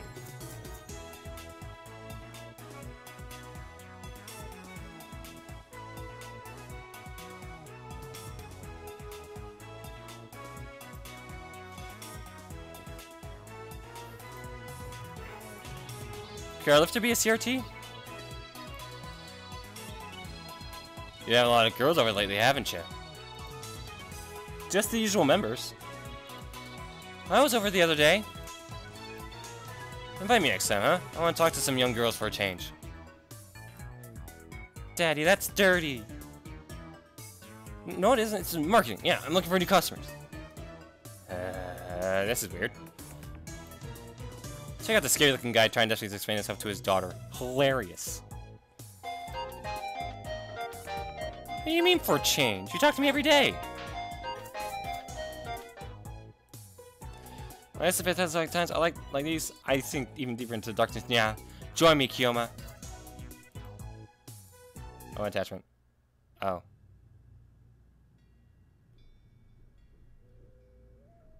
Hold on, guys. I'm just give me time.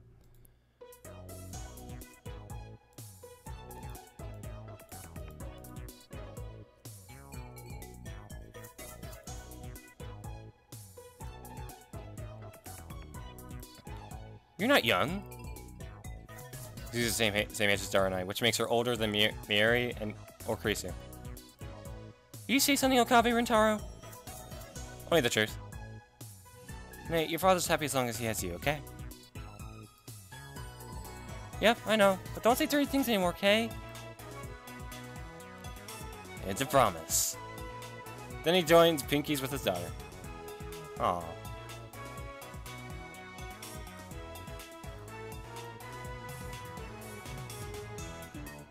Damn it, Ron, you're way off character. How does a guy like him produce a daughter like that? Nay's one of the kindest, gentlest girls I've ever met. I don't know why she's so afraid of me, though. Anyway, I came here to explain that the building's about to shake. How do I avoid having my head ripped off? How many more earthquakes do you think this building can handle? No, that's way too obvious. An earthquake's coming. My magic guy reading Steiner has seen it in the future. Escape while you still can. Yeah, that might work. Hey, did she and Mayuri stay over yesterday? Yeah. So, Meikise and Kurisu stayed too. Yeah, they're both upstairs. Oh.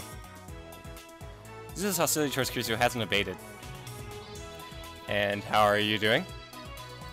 Huh? Are you feeling better? Oh, yeah, I guess. The search continues. Huh? What's this about, part-timer? I'm searching for my dad. I told you before, remember? What? I want to check and see if maybe the... Is the game too loud? Hey, a little bit. I'll turn it down a bit. There. If it's too low, please tell me.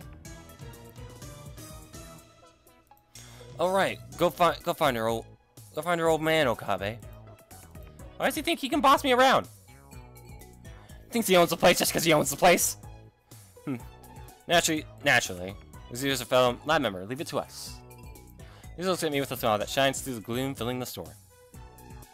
Okay, Rimtower, we're the same age, but some dudes seem a lot older. You really know how to give people strength. That's the first time anyone said that to me. It makes me kind of happy. Of course, I am the great Hohei Kiyoma.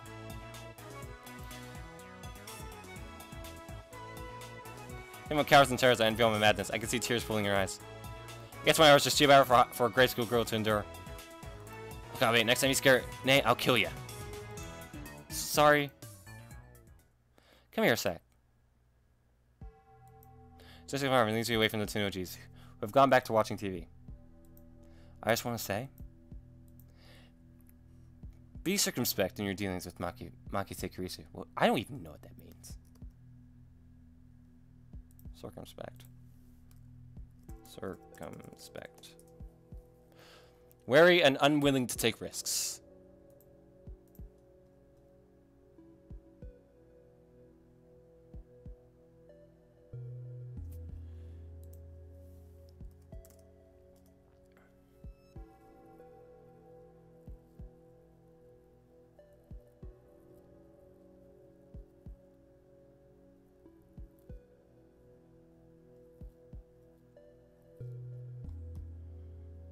Hold on.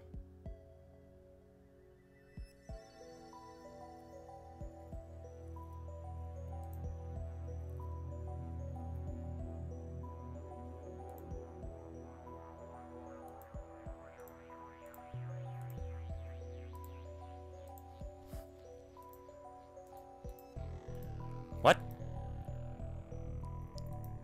Second spec, why can't she just stay careful like a normal person? Not that I wanted to talk. This again? Aren't you just being paranoid? So shakes her head firmly. No. Her perniciousness has been proven. Perniciousness? Is he saying Kurisu is dangerous? Something strange about the way Suzu is talking. It's not just her fondness. It's not just her fondness for uncommon words. Something else. Something. Her genius is a threat. At heart, she only cares about her experiments. Suzu's eyes are hard, and her voice is cold as ice. I can tell that she means every word she says. Listen to me. She's using you all. Makise Kurisu is connected to CERN. What? No, that's impossible. CERN's enemy. If Dara's hacking is discovered, I have no doubt that they will do everything in their power to destroy us. How can Kurisu be connected to CERN? You need proof. You're saying she's a spy? Suzu nods firmly. The credit for inventing the time machine was hers. Again, Suzu's words sound strange to my ears, but I still can't place my finger on why. Don't let your guard down. I don't believe it. I saw Kurisu's anger when she learned what CERN had been doing. She called their actions the betrayal of scientists everywhere. How can someone with such a pure love of science be connected to CERN? What Suzu says is true. Can she give proof? Could she be the one who sent that threatening email? That would make sense. She was in the shower, probably. I expect him to wake up, but... Yeah. Suddenly the ground starts to shake. Kurisu started the experiment! But I haven't talked to Mr. Braun yet! Damn, it's too soon! Okabe! Sure enough, veins on Mr. Braun's head swell in response to shaking. How many times do I have to tell you not to shake the building? Cute girls will know. I ain't letting you off. Your rent's going up. Wait, Mr. Braun, this is our doing. It's an earthquake. My magic guy reading Steiner predicted this would happen. Eric, you think I'll fall for that? Thing gets more intense, knocking over a CRT. Brontu-chan, no! Fucking what?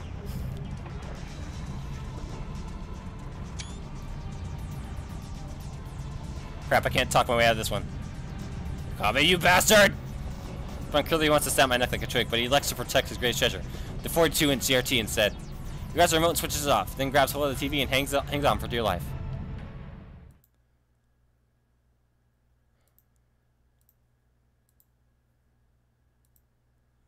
Huh. Is it over? Looks like it. Wait. It's over? Can't be set through the rubble and take the remote from the dazed Mr. Bron's hand. Press the red power button. Range seriously instantly comes to life. I stare at the image on the screen and smile.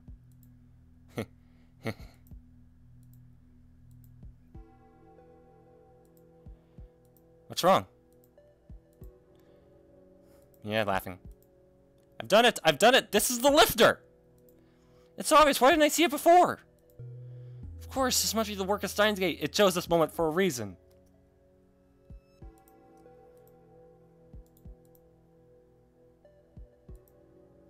Hey, okay, you're scaring my daughter. I'm raising your rent. You hear? And you're paying for that CRT. A little silence, please, Mr. Bron. This is the most glorious moment, for I've just been chosen as the ruler for all space and time. Gah! It's like a swell behind my eyes as Bron drives his fist into the top of my head. The road spins, the shark can get hold of my shaking brain. You dare lay hands on the great... Got something to say? Well, Mrs. Bron, put it on my tab. With that, I fly out of the workshop.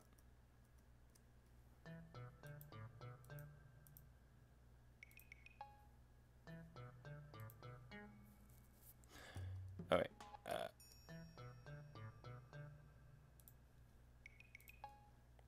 Okay, so I'm going to save. Oh, no, not that save. Quick save. Quick save, just in case. I rub my head. Hair's like hell. Damn, Mr. Braun, did he really have to crack me so hard? I should report him for assault. Thanks to his brutality, I had to make a strategic retreat. Unfortunately, I did not emerge empty-handed. The extra 10,000 yen a month will hurt, but in exchange, I've acquired information essential to the success of my plan. All's well that ends well. Orca in the building just shook. Are you okay? Increase up here in the second-story window. Looks like you really are unkillable. I have seen the future, Christina. Demons, you'll be on your knees praising my greatness. I don't think so. I ran up the stairs. How could you miss something so obvious? When I told you about the 42-inch CRT downstairs, that is her first reaction. Why are you blaming me? Not blaming you. I'm just disappointed nobody, including myself, noticed. We missed the forest for the trees. To summarize, just now when the phone wave initially shook the building, the 42-inch CRT was on.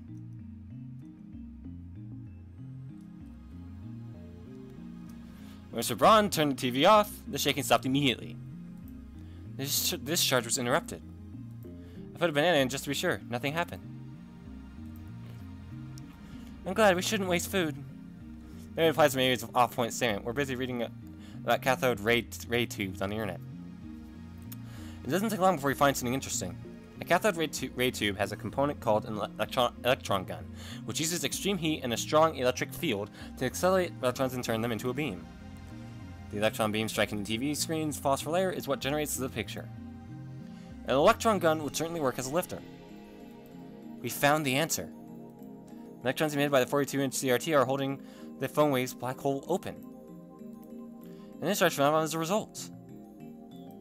So the reason we can't use the phone wave at night is because the Braun Tube Workshop's closed? The Braun Tube Workshop doesn't have especially strict business hours, but it's usually open from around 11 to 7 p.m. 11 a.m. That matches up perfectly with my observation that the phone wave, no change, only works between noon and 6 p.m. Because it hasn't worked during that time frame, we can't be explained by the TV being off. But how can a cathode ray tube emit such a strong electron stream? It's not about having a strong electron stream. It's stronger, if stronger or better, CERN would have solved the lifter problem long ago. I see, so it can't be too strong or too weak. A frequency 42 CRT's electron gun appears to have exactly the right level of electron discharge. That's the only explanation. Somehow the conditions here were perfect to create a time machine. Frankly, it's a miracle. No, Christina, not a miracle. This is the choice at Steins Gate. Rather than glare at me, as she has so many times past, Grace, you should Shoots me an exasperated smile. Whatever it is, it works. Except for her costume with a question in her eyes. So, what do we have to do to complete Super Foam Wave Chan? Now we found the cause, there's nothing left to hold us back. You can safely conclude that time leaving is possible when and only when that television is on. We should probably test it, right? And there's still the final check of the foam wave to do. You're right, Okabe. What? Go downstairs and turn that TV back on. I'll tell you, Christina. Allow me to dub that. Mission impossible. I'm not going back down there. My head still hurts from last time. Next time I die, I'll make it out alive. Whatever, just go already. He still orders me with a sour look. It's like I'm the assistant. It's like I'm the assistant here. No one can do it. It's you. You made an amazing discovery just now, didn't you? This isn't mine. Have you finally recognized my greatness as a mad scientist? No. Ah. Damn, that was harsh. Oh, whoops! I was supposed to fly with him, so he'd feel like going, right? Yes, you're an amazing mad scientist. It's too late. Anyway, now that we've found the lister, the time leap machine is 99% complete. He doesn't say suddenly turned serious, but I can see the hunger in her eyes and the flush of excitement in her cheeks. She knows that we stand on the threshold of a new age in science, and she cannot resist the lure of the unknown. She's a new scientist, no doubt about it. It's her dream, isn't it? It's her dream, isn't it, to invent a time machine? Or a dream. I've never really thought about it that way. She's right, my hands are shaking. Knees weak, arms spaghetti. There's spaghetti in my spaghetti already. Yeah, mom's spaghetti. Not from fear of Braun, but from excitement.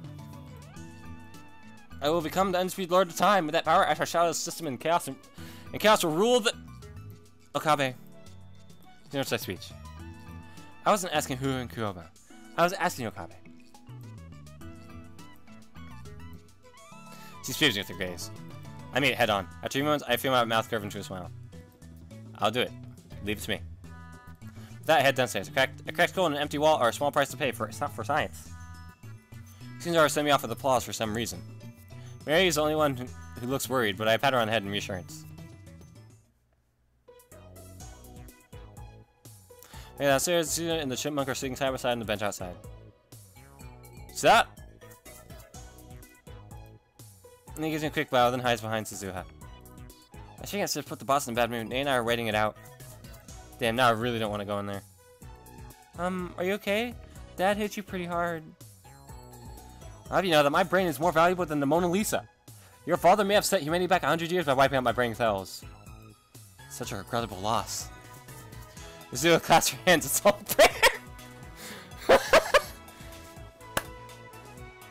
Such a regrettable loss.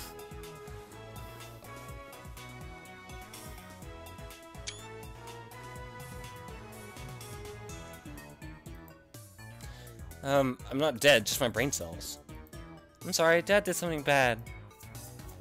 Chipmunk, what a gentle heart you have. Can't believe she's Mr. Braun's daughter. I suppose I share some of the blame. Your father and I are even. Thanks for slightly my words of comfort. Now then, part-time warrior, I have a request of you. I need you to distract Mr. Braun for about 5 seconds. So his eyes start to shine. You mean seduce him? She actually surprised that for some reason. Go on, touch it. She says, so I poke it. It's just as hard as her confidence suggests. She's probably stronger than me. I don't understand what flexing has to do with seduction. Hey, there's nothing wrong with seducing with... Ah, ooh, that was a good one.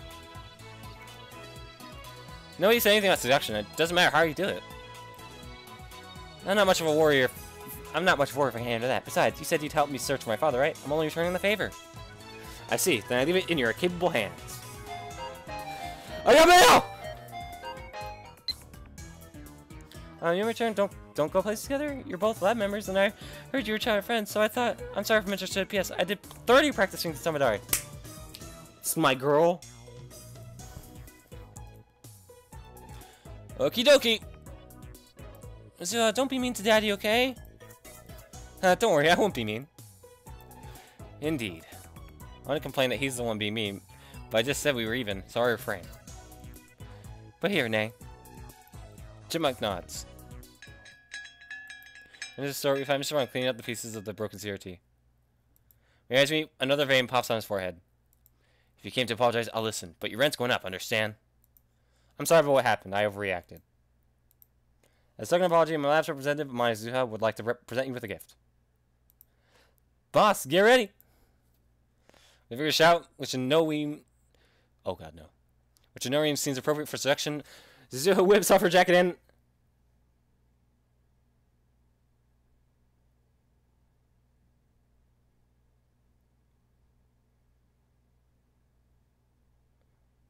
Yeah!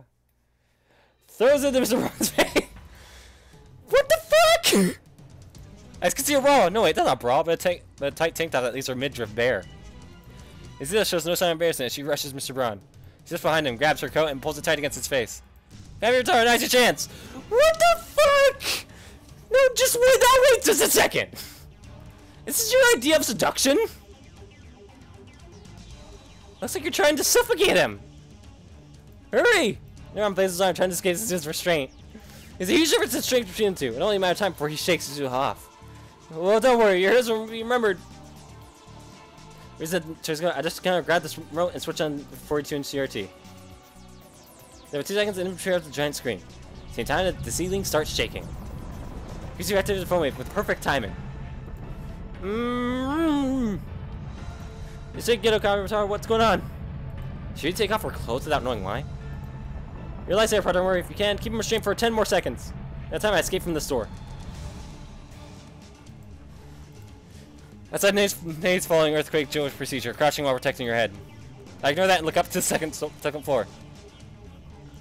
At exactly the same time, Kizu appears in the window and gives me a happy thumbs up. But a second later, she blushes, shoots me a glare, and disappears inside as if nothing happened. What's with her attitude? I'm risking my life here.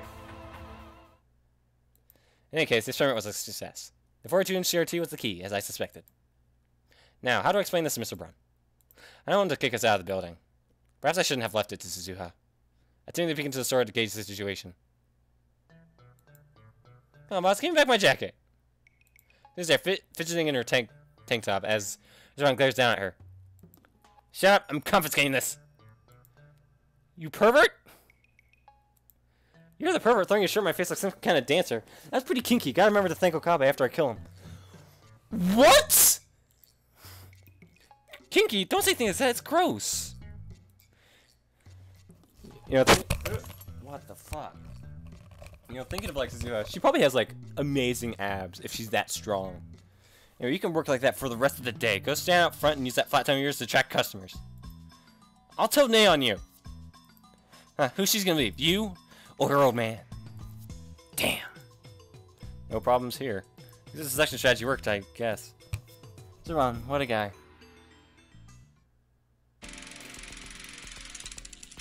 Hello, I'm laying on the sofa watching high school baseball. Kumamoto and Aichi are locked in a fierce struggle for the playoffs.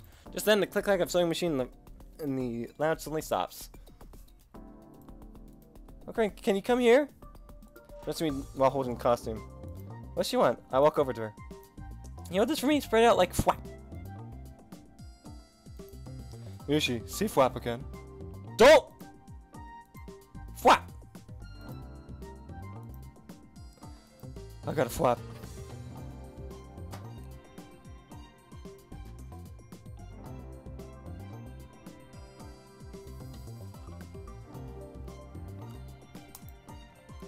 Stop it already, perv!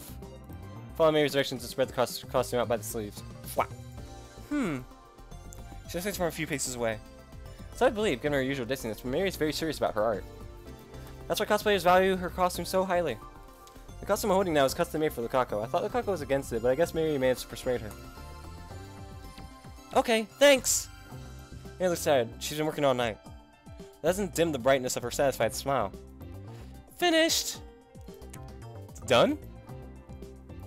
Yep, I finished for Christian. We were racing. You and Mary, congratulations. Damn you, assistant. She treats me and Dara like garbage, Mary gets a sisterly touch. Actually, I'm just about finished too. These connects the 2 cords she's holding. Done. Celebration is in order. But nobody cheers. It's a tie. Man, I'm tired. I want first hand to cover me. Honestly, I don't feel like cheering either. It's not because I'm tired. I worked around the clock for 3 straight days to finish the time machine, but now that it's complete, I realize a part of me never truly believed it would happen. Feel my enthusiasm cooling rapidly, but the fire quenched by one stark question. What do we do with it? Look at Kurisu. She too seems less than enthused. We may have created a monster here. Look at the improved phone wave needs to change again. The latest changes the headgear attached to the X68000. Sorry.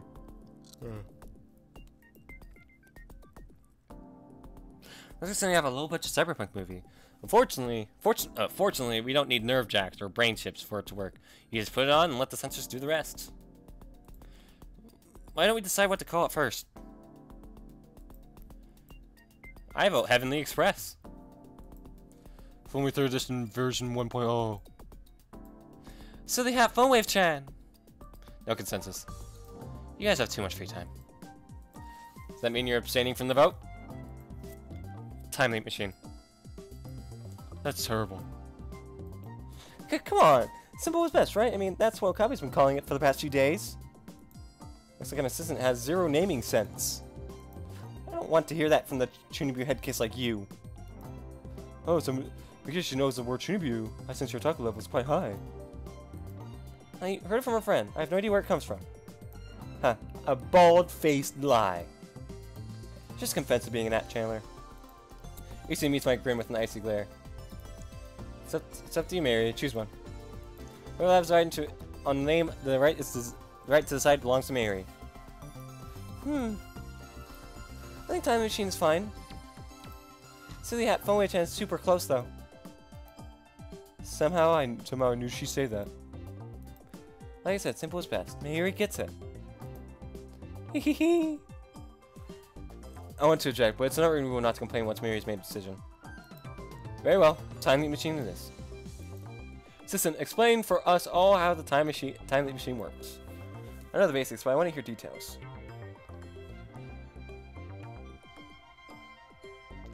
Kurisu nods and stands in front of the whiteboard.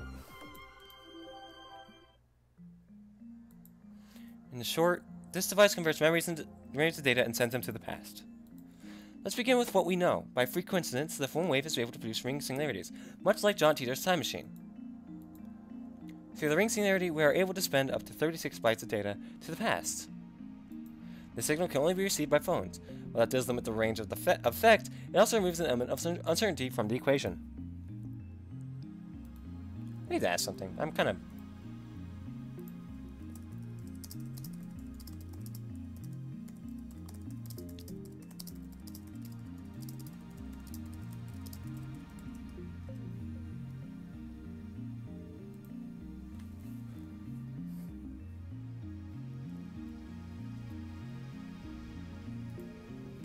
Unlike the emails, memory data is sent in the form of a phone call, so we will be using a phone number, not an email address, to set the destination. The ring singularity is made naked and stable by a device known as Lifter. In our case, that's its 42-inch CRT downstairs. She's explained the basics. Next, she'll explain the modifications she made to turn the phone wave and change into a time leap machine. Only it now has headgear attached. This headgear records the nerve impulses in the temporal lobe of the brain, specifically the CA3 region of the hippocampus, where memories are stored. Then, using VR technology, we encode the nerve impulses into electrical signal data. It comes out to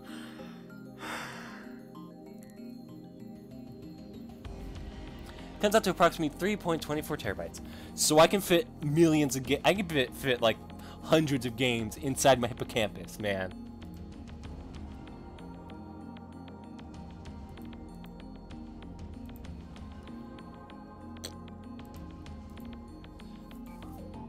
So 3.24 terabytes, it's less than I expected. We're talking about the entirety of a person's memories. By the way, we'll set it up so data decodes automatically after a certain amount of time. Anybody well versed in programming can do this. I had Hishida make the code. Anyway, next we send the memory data through the NAT to the LHC in France. The building has a direct line to CERN for some reason, so we can transfer data at insanely high speeds. How long does it take to send 3.24 terabytes of data? We have 64 direct lines in parallel. We have 64 direct lines in parallel. So we send it in 64 parts. It should upload in about 45 seconds. That's pretty fast. Next, we hijack the LHC, create a mini black hole, and use that black hole's supergravity to compress the data into 36 bytes. 3 terabytes is about 3 trillion bytes. Compressing that into just 36 bytes? That's one hell of a squeeze. Will the compression take long? It's practically instantaneous. It's practically instantaneous. 23 milliseconds or thereabouts. We're using a black hole after all. By the way, the compression only holds in the immediate vicinity of the black hole. Once data leaves the area, it will begin to decompress on its own. This too takes 23 milliseconds. It has to make it back to the X68000 into the phone wave within that. It has to make it back to the 68000 within that window. It's only 36 bytes. Shouldn't be a problem. Continue, Christina. While the data is being compressed, we use the phone wave to generate a curved ring singularity. When the electron discharge phenomenon occurs, we take the 36 byte data, patch it in, and send it to the past. This part is just like a D-mail. The data travels to a specified time where it arrives at the recipient's phone. By now, 22 milliseconds should have passed, so the data will be fully decompressed. Next, the decoding program runs, converting the data back into nerve impulse signals. These signals are discharged from the phone's earpiece at approximately 0.02 amperes, a pretty weak charge. The recipient has the phone to his ear, they should go straight into his brain, assuming he answers his phone. If it doesn't, the transfer fails. Unfortunately, we lose nothing but that copy of the memory data. Why a phone call instead of an email? Because we need the recipient to put the phone to his ear, otherwise the signals won't reach his temporal lobe. Should indicate, yeah, I remember. The temporal lobe is like right by the ear. It's basically around the area where the ear is. She indicates the side of her head. In this area, you have the frontal lobe and the temporal lobe of the brain. As I explained before, the hippocampus, where memories are stored, is inside the temporal lobe.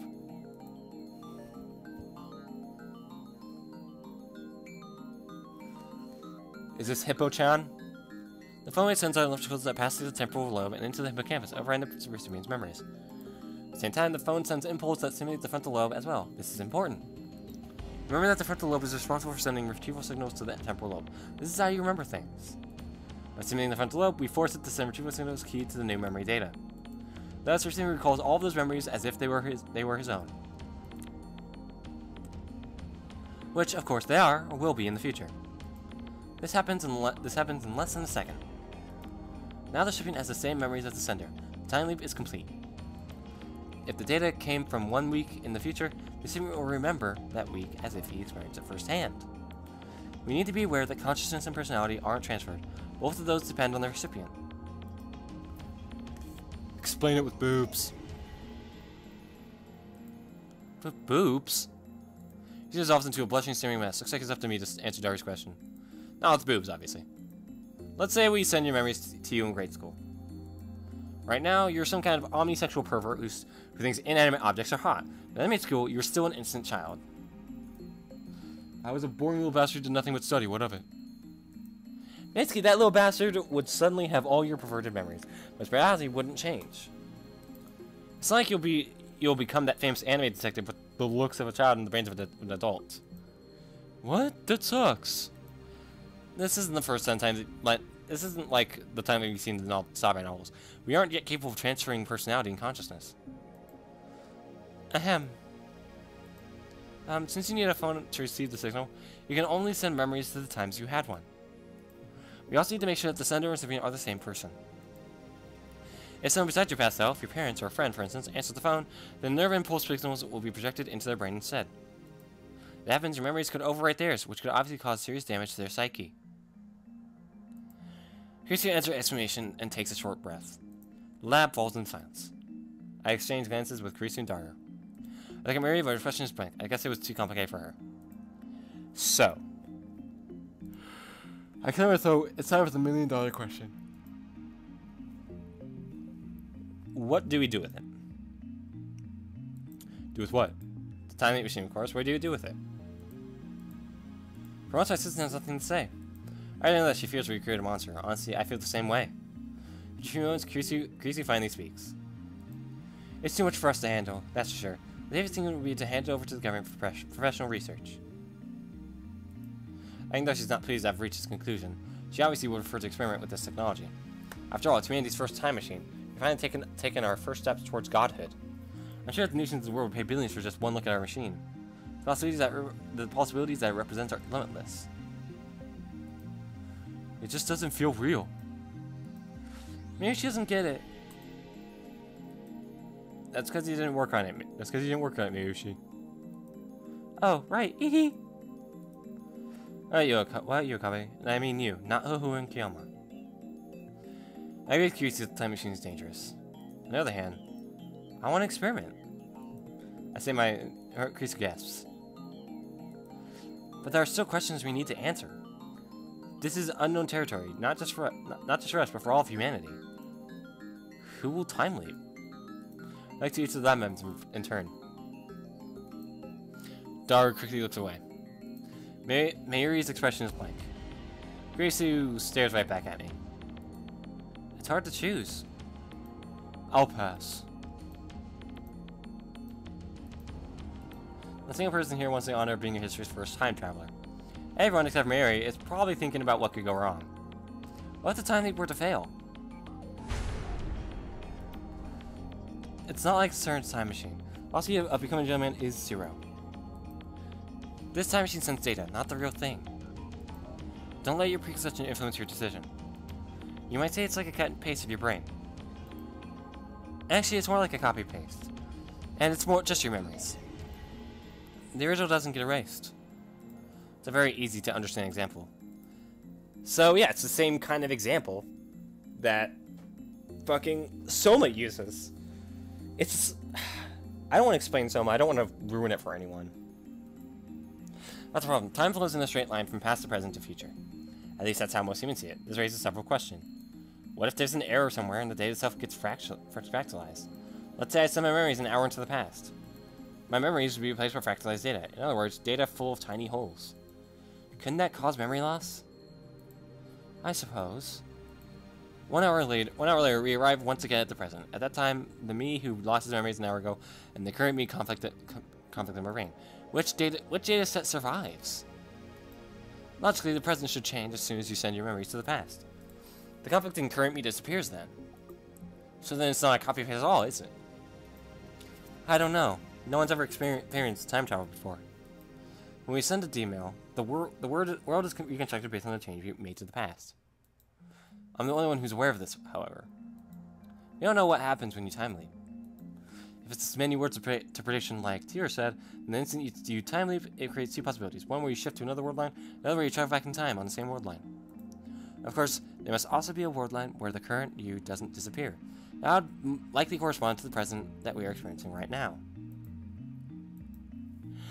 That's only if the many worlds separation holds in the first place. I thought you didn't believe what Titor had to say. I'm talking hypothetically. Titor doesn't matter right now. If it's a Copenhagen interpretation, then every absolute state propagates through space as a wave function. When a particular state is observed, the remaining states collapse and that state is fixed. But precise observation is impossible. The problem is who the observer is in this case. Wouldn't it be a third party, like me or Mayushi? Not necessarily. It might be me. It might be someone else. It could even be God. Dealing with Copenhagen interpretation and the many worlds interpretation are both microscale theories used to explain quantum interactions.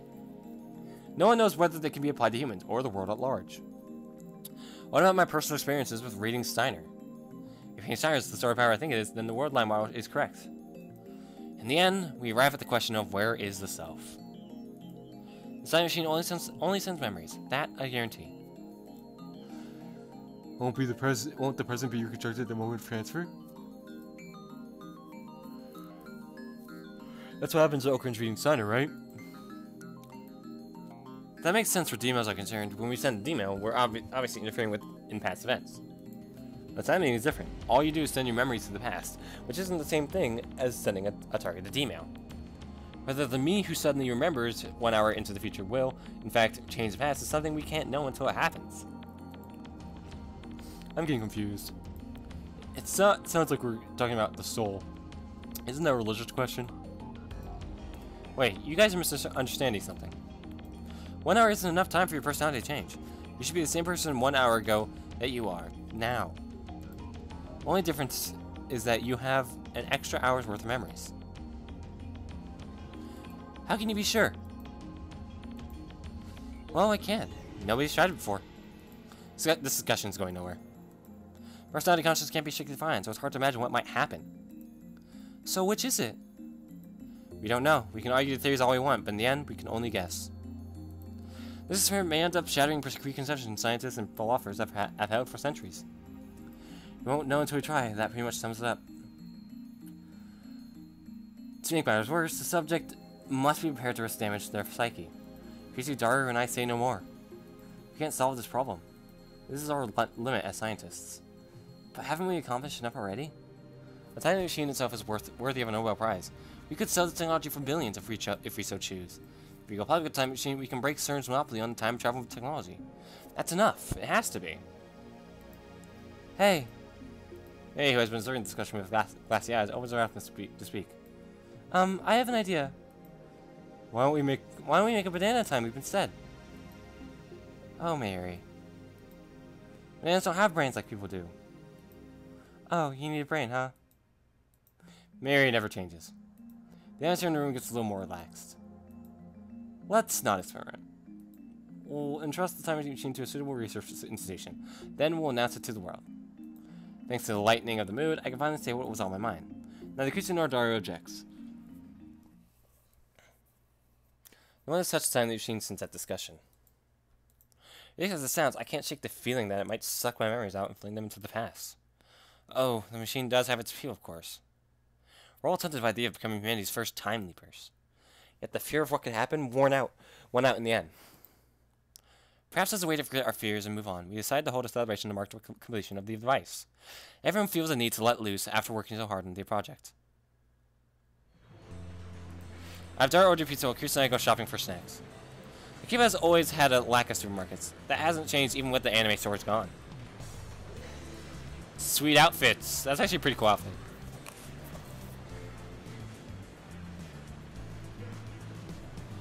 You're shopping. Yeah. You're shop the new shoes. She looks like she's got something to say. She's stealing glances at me. Are you upset? Upset? She sounds like she didn't expect that question. Finally, she faces this way. Our decision not to attempt a time experiment. No, I'm not upset.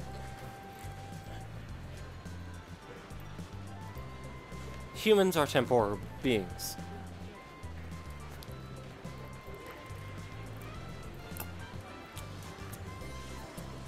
Is that a Heidegger quote?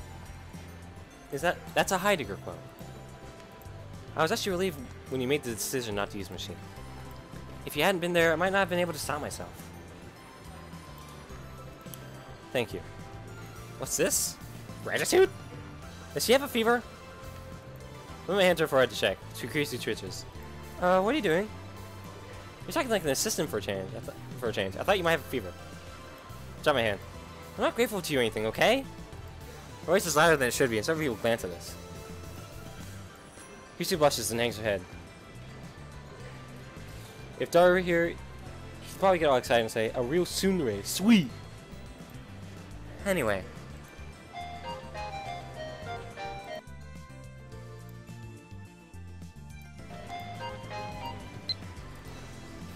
Don't forget what Titor said.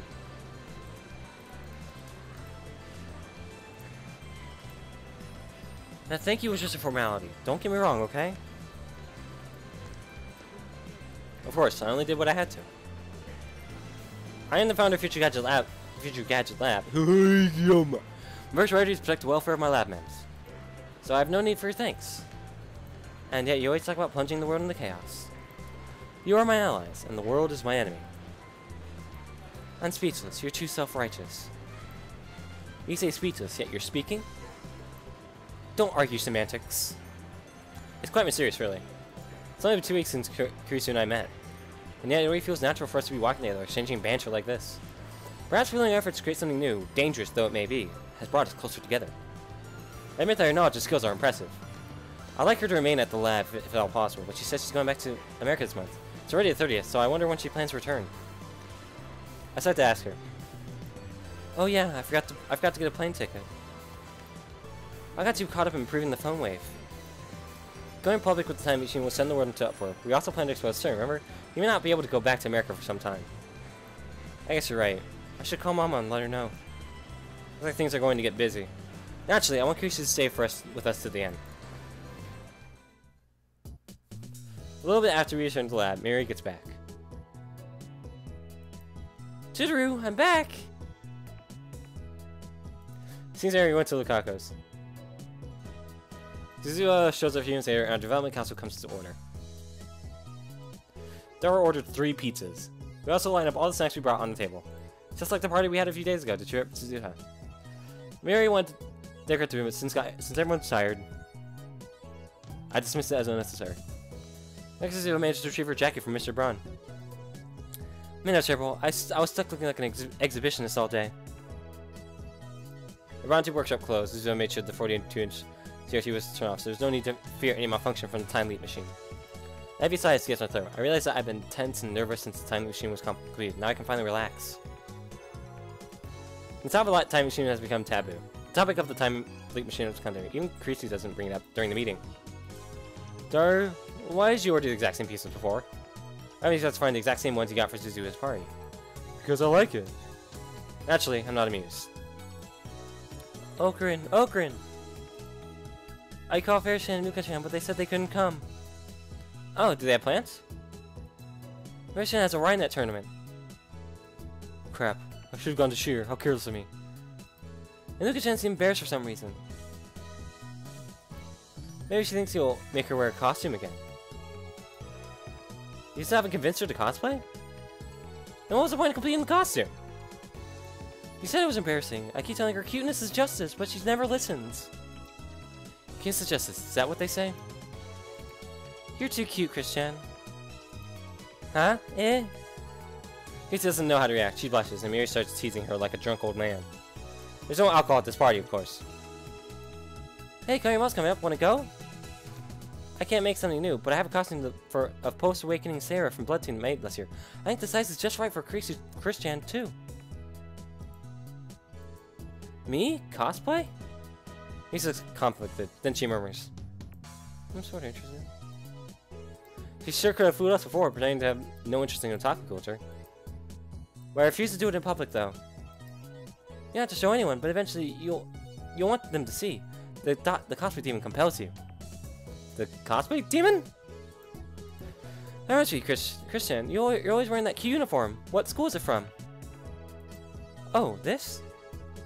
He's just up for a necktie. I intended Ayamine for about 2 weeks. I remodeled this outfit after their uniform. Oh, so their uniforms are really cute, but you made it even cuter. You might have really good design sense. I'll bring costume tomorrow, okay? We try it on then? Sure! Look, Casey approves of the cuteness is justice philosophy. When's the photo shoot? Good to know you're so perfect, Ishida. Come on, it's Splatoon Sarah. She's got Pan Moro going on. Pan Moro? It means her panties are completely exposed. No way. It's okay. You might not notice, but last year there was a really popular saying. They're not panties, so it's not embarrassing. It's plenty embarrassing, trust me. We're okay, it's a promise. Maybe you shouldn't bother. Sue speaks, her tone sharp. She's kind of like Kurisu again. Suddenly the atmosphere in the room changes.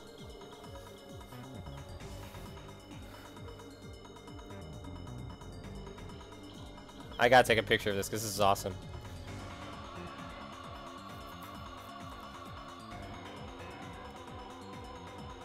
I really expected her to be, like Mikisi to be blue, and Suzuha to be, you know,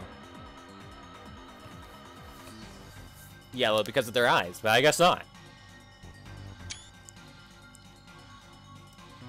You're asking for trouble by trusting Makise Kurisu. What's that supposed to mean? Naturally, my strongest is one to back down from a fight. Sparks fly between two girls. I mean to ask, did I do something to you? Not to me, but I know everything you have done. What do you mean? I've done nothing to be guilty of. Perhaps, but I know your true nature.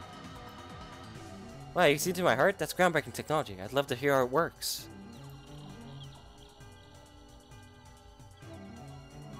It's not science. It's a prediction.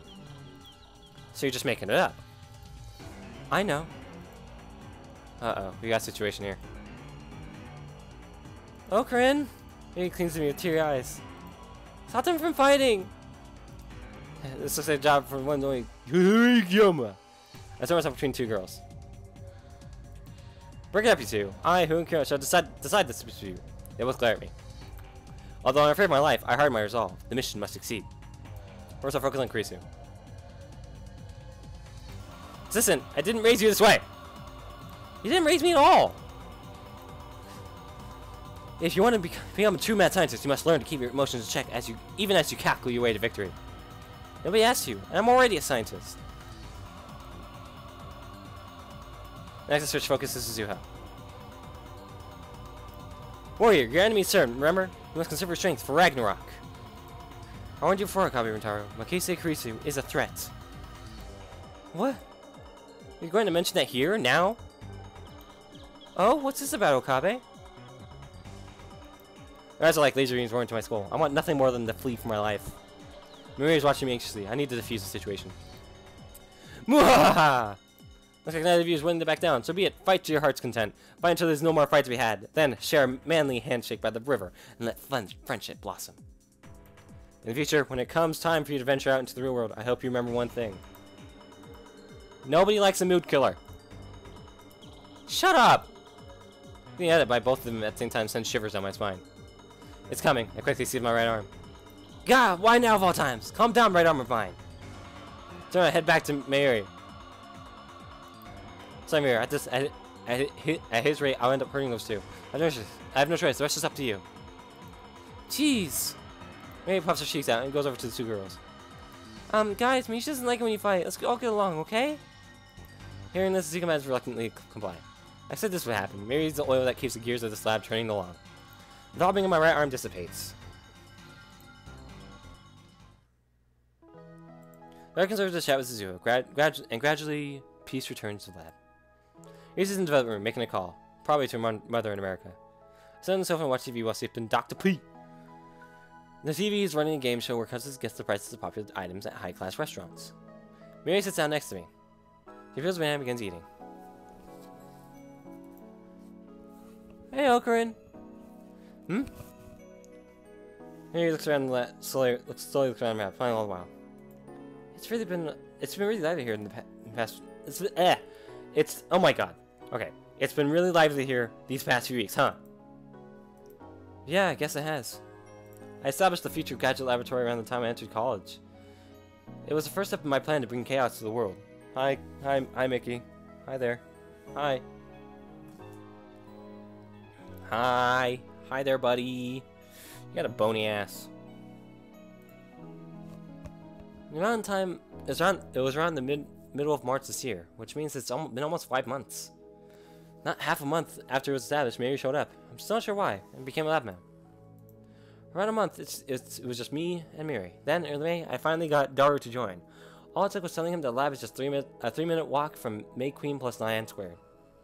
This location on the outskirts of Ikiba has always been quiet. Mary isn't the type to object to every little thing like Kurisu, nor the type to make dumb jokes like Daru, so the lab was very peaceful back in those days. It was quite a pleasant place to be. And now the lab member count has increased to 8. It happened in the blink of an eye, or so it seems. They didn't come today, but Lukaku visits occasionally, and Virus is a familiar face at May Queen plus 9 squared, or at least he was before May Queen disappeared. I remember feeling out of place the first time I came to Akiba, but now, it's like a second home. It's fun! Mary, too, seems pleased by the increase in lab mems. Now that there are 8 lab mems, maybe she thinks it's getting a little cramped in here. First, we don't have enough chairs. Sofa only has room for 2. Then there's Daria's personal desk chair. Those are the only chairs in the lounge. There are some pipe chairs in the development room, but they need to stay there. We should buy more. Do you have money, Ocarin? New chairs will take all my savings. Then I need to get a part-time job again. I guess you can use some of my salary. We need a new microwave too, otherwise I can't warm up my juicy chicken #1. Yeah, sorry about that. Couldn't have made chickens might actually kill her. Bamishi, Bamiri, when we turn over the line time machine, the reward money will solve all of our problems. Will it be enough to pay for chairs and a microwave on top of the higher rent? It'll be enough. More than enough. Wow, that's great, Ocarin. Why are you so happy? Just look, we've made so many friends. There's Daru-kun, Chris-chan, Nuka-chan, Zuzu-san, Moika-san, Ferris-chan, Bron-san, Nei-chan, and more. She gazes wistfully into the distance. In the spring, when you started this lab, you seemed so lonely. But now you're fine. You don't need me to be your hostage anymore. What do you mean? I try to ask, but before I can finish. An urgent news bulletin appears on the TV. So as we terrorist bomb threat suspends Yamanote, Zobu, Kain, Tokoku lines. A bomb threat? Hang on, those lines all pass through Akiba. How's Mayushu gonna get home? Oh yeah, I should call home. A bomb threat? I don't know why, but I got a bad feeling about this. Only the lines passing through Akiba are suspended, as if that were the target. Wait, could that be it? Could the bomb be at Akihabara Station? I get a cold feeling in my stomach. Harutoru, I need to know. You completed the time leap machine, right? Huh? Well, yeah. Okay. I just remembered I got something to do. I'm going out. So leaves the lab without another word. What's wrong with her? This is actually strange. Is it related to the bomb threat? Why did she just ask about the time leap machine? Something occurs to me. There's 2 threatening emails I received. We're watching you. You know too much. Who sent them? And there's more. Words and images flash in my head. What is this? What is this? Oh. CERN. The LHC. Jellyman. The Z program. Government secrets. The organization. Men in Black. The Committee of 300. The Time Leap Machine. What did Creasy say? We may have created a monster here. Taken separately, each of these elements was insignificant. But if I consider them part of a single line, they all point to one inescapable truth. We've come too far. Fear seizes my heart in an icy grip. I can feel anxiety eating my brain. Yeah, my brain. I can't breathe. Even though it's hot and humid, my body shivers. Should we run? Get out while we can? We can't use the trains. What about the subway? Or would a taxi be better? Nobody's saying anything. Nobody's doing anything. What should we do? Suddenly there's a softness against my hand. I look down and see Miri's hand holding mine. When I look up, I see worry written on her face. It's okay. I'm just being paranoid. It's all coincidence. Tomorrow we will get rid of the time leap machine. Then we can forget that all of this happened. Pretend it was just a dream. We never invented a time machine. I don't need money. As long as we can forget about today and welcome tomorrow. We'll be okay, won't we? My anxiety doesn't go away. Look over Miri's head at the entrance to the lab. The door is unlocked. Anyone could just waltz right in. I hear sirens wailing a few streets away. The bomb threat has Akiba in an uproar. Yet here, in our corner of Akiba, it's so quiet. Miri squeezes my hand with her warm, slender fingers. I squeeze back. Wait, fucking really? Next thing you know, the door slams open. 5 men burst into the lab. Their movements are swift and sure, professional, and each of them carrying a gun. They spread out just inside the door and aim their weapons at us. It happened so fast, no one has time to scream. The men are foreigners, a mix of races, just casually and colorful shirts and shorter jeans. But their arms are thick with muscle, and their eyes are hard and cold as ice. Two of them are holding pistols. The other two have assault rifles. AK-47s and Occupy? Is this some kind of joke? One thing is certain, these guys aren't tourists. In the air, nobody move! Dark-skinned, crew-cut man barks in order. It feels like I'm dreaming. Did I fall asleep watching an action movie? This is the first time so many people have gathered in this room. Suddenly the lab feels small. What an odd thing to be thinking of at a time like this. The first to obey is Dara. Then Kreese raises her hands. Then me. Last is Mayuri. Silence. Time seems to grind to a halt. The men say nothing, but their guns remain steady, muzzles pointed at us. On TV, a comedian laughs. What is this? Are we on candid camera? Then I hear a new sound coming from outside. The sound of high heels. A woman was coming up the stairs. Are these men waiting for her? Is she their leader?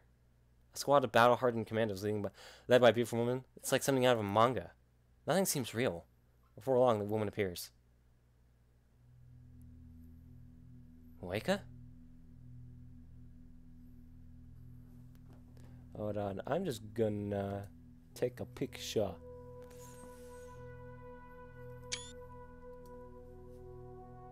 Oh, it is Moeka! Kiryu Moeka.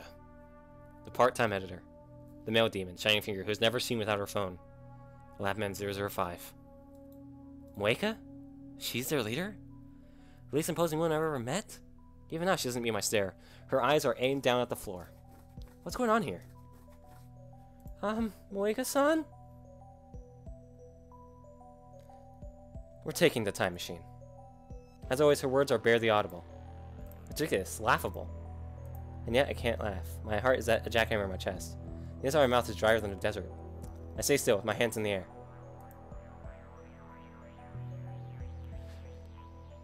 Makise Kurisu, Makise Kurisu, Okabe Rintaro, Ashida Iru, the three of you come with us.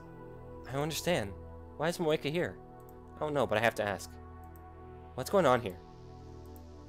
I can't answer that. This is a joke, right? Moeka shakes her head.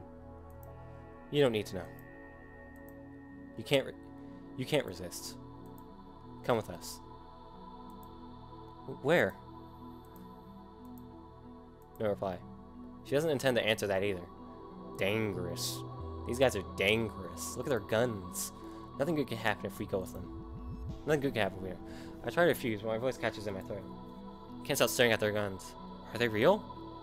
They're not going to start shooting, are they? I'm not going anywhere until you answer. You can't refuse.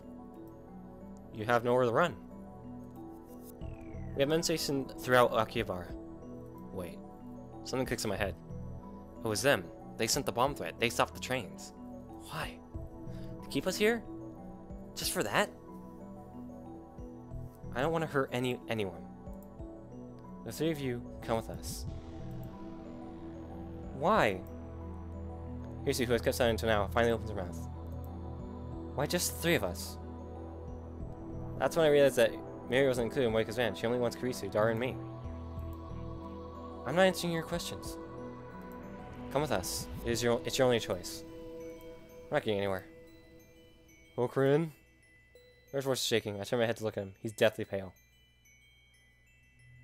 Don't you think we should do what she says?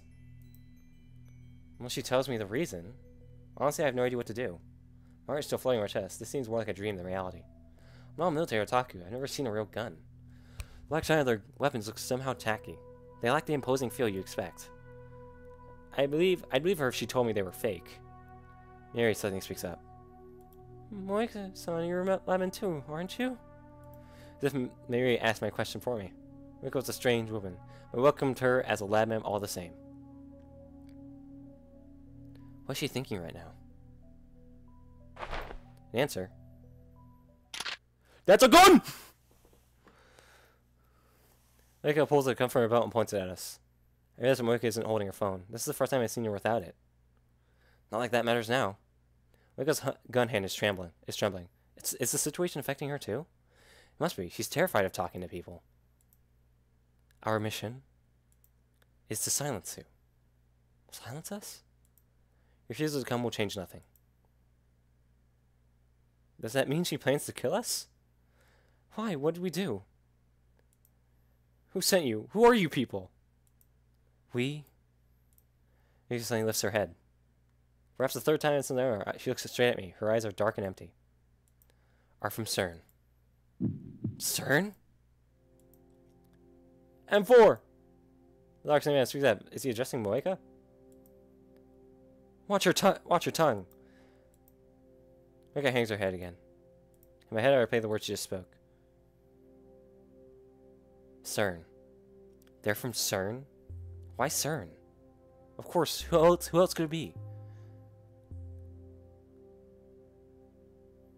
Come with us. Now. Moeka raises her voice in frustration. If you continue to resist, I'll have to resort to extreme measures. Moeka raises her gun. She points the muzzle at... Mary. My whole body instantly goes cold. Sheena Mary is not needed. Stop! Jesus Christ! I just wake up, but the Dark Side Man is faster. Gah! Something strikes my chin with crushing force. Sack numbs my entire body. Stars explode behind my eyes. I fall on my knees, powerless to stand. Everything goes dark. What happened? What happened? You hit me with the butt of his rifle? Orphan! Look up. Mary's face streaked with tears is reaching out to me as if begging for help. Over shore, I see Moeka ready her gun. Mary, no! Try to go stop, and my voice catches in my throat. Nothing comes out but a pitiful wheeze. Someone. Anyone. Please. Stop her. Stop, Moeka! Moeka's lips move. She's mumbling something. For CERN. For FB. For CERN. For FB. FB.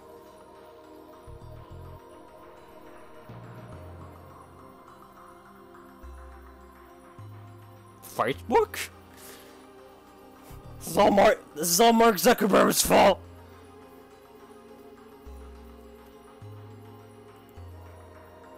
Another one's in closer body play. My blood curdles. No! A sharp dry clack splits the air. Time slows to a crawl. Moeka pulled the trigger. Blood spurts from Mary's forehead. Jesus fucking Christ. Now she got her face wet and warm. Her delicate, frail body falls towards me. I catch her. Her body is limp, like a puppet with no strings. Her head and arms dangle lifelessly. The smell of gunpowder fills my nose. And then the smell of blood. Whoa! Dark crushes his head and falls to his knee, screaming at the top of his lungs. The sound jerks me back to my senses. I'm not going to scream. Around Mary takes one short, shallow breath, and then... Oh, Aaron. Mary? No. No! She's dead. Mary's dead. Her face is covered in blood. Her blood stains my hands. It's warm. You three come with us, now. No more warnings. Resist and we'll kill you too. I hear a voice, but I can't comprehend what it's saying. What is this? What's going on here? Is this a joke? We may have created a monster here. This is a dream, right? Right? I feel nothing. My mind is blank. I shake Mary's shoulder. Mary? Wake up, Mary. You'll catch cold if you sleep here. If you're tired, you can stay overnight. Or I can take you home if you prefer. Or I'd train back to Ikebukuro together, like we used to before Daru joined, when it was just the two of us. Mary's of her smile will through my head, 1,000 different smiles from 1,000 different occasions. If I look away, she'll disappear. She always disappears. But now you're fine. You don't need me to be your hostage anymore. No, Mary, I still need you. Laugh at me, hee, like you always do. Greet me with your silly tutor. Tell me it's a lie. Tell me you're alright. Mary?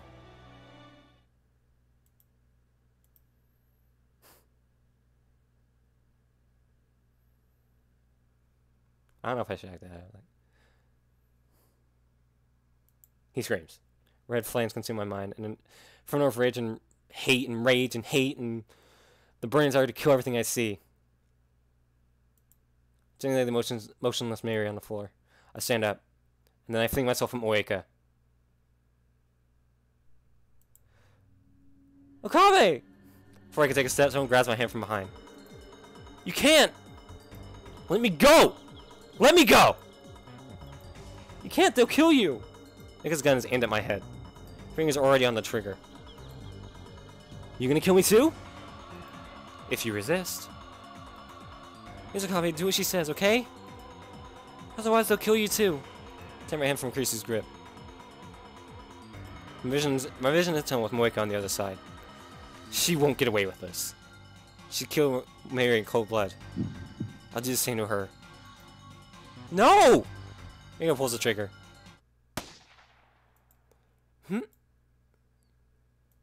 The sound of a shot smites upon my eardrums. I feel sharp pain on the side of my head. I nearly lose my balance again, but I'm still alive. What happened? I realize that Moeka's gun is lying at her feet. Beside it is a small stone. Suzuha! Someone must have thrown it and knocked her gun aside. Get down! Gue! Suddenly Zu is in the aura, knocking women down in the blink of an eye. Yeah! I mean, I'm still not happy because Mary's dead. Before anyone can react, she darts into another man's range and delivers a piercing elbow strike to his solar plexus. The man drops to his knees, gasping for air. The remaining men turn their guns on her, but she throws the incapacitated man towards them to block their aim. Then she slides into the feet of the man at the rear. Tripping him forward, and in a single smooth, flowing motion, drives her knee into the man's face as he falls. Who the hell? Looks, the man aims his rifle. But before he can fire it, snatches a stunned attacker's gun and shoots him. Ah! Blood spurts from one man's hand. Without pausing, the illusion's there and delivers a soaring roundhouse kick to his jaw. Jesus fuck, she's awesome! Enough! This is fucking great!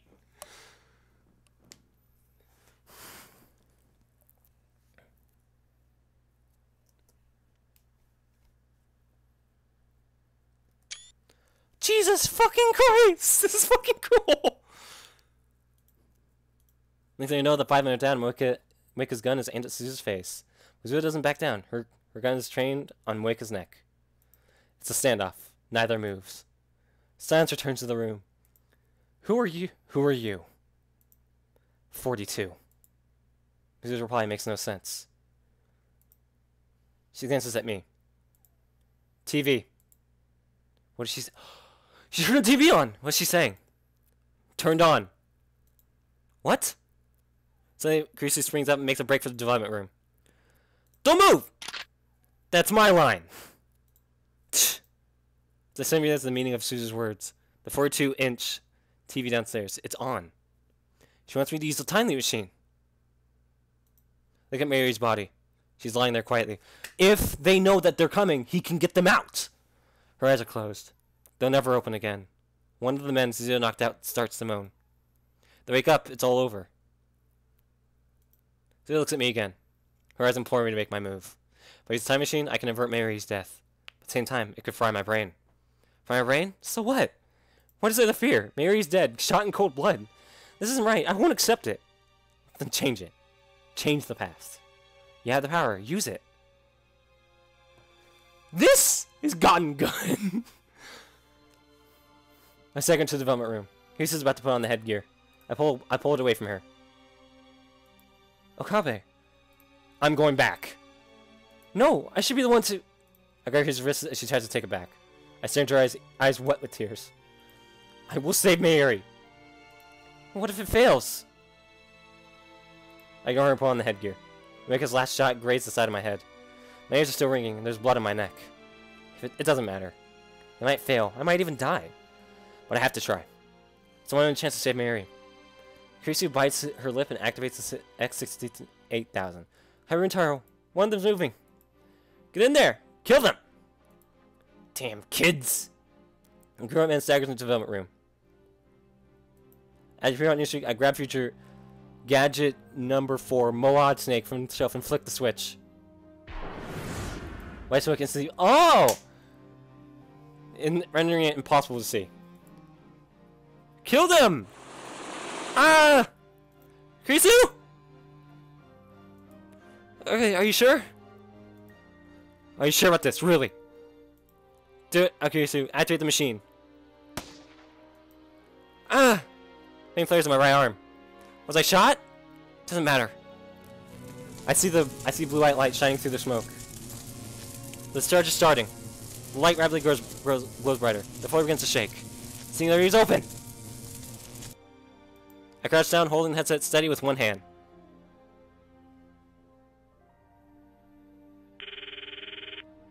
Wait for me, Mayuri. I won't die here. I'll cross through time to save you. Leap my memories. Leap to the past. Leap! The world explodes into light. Oh, this is new.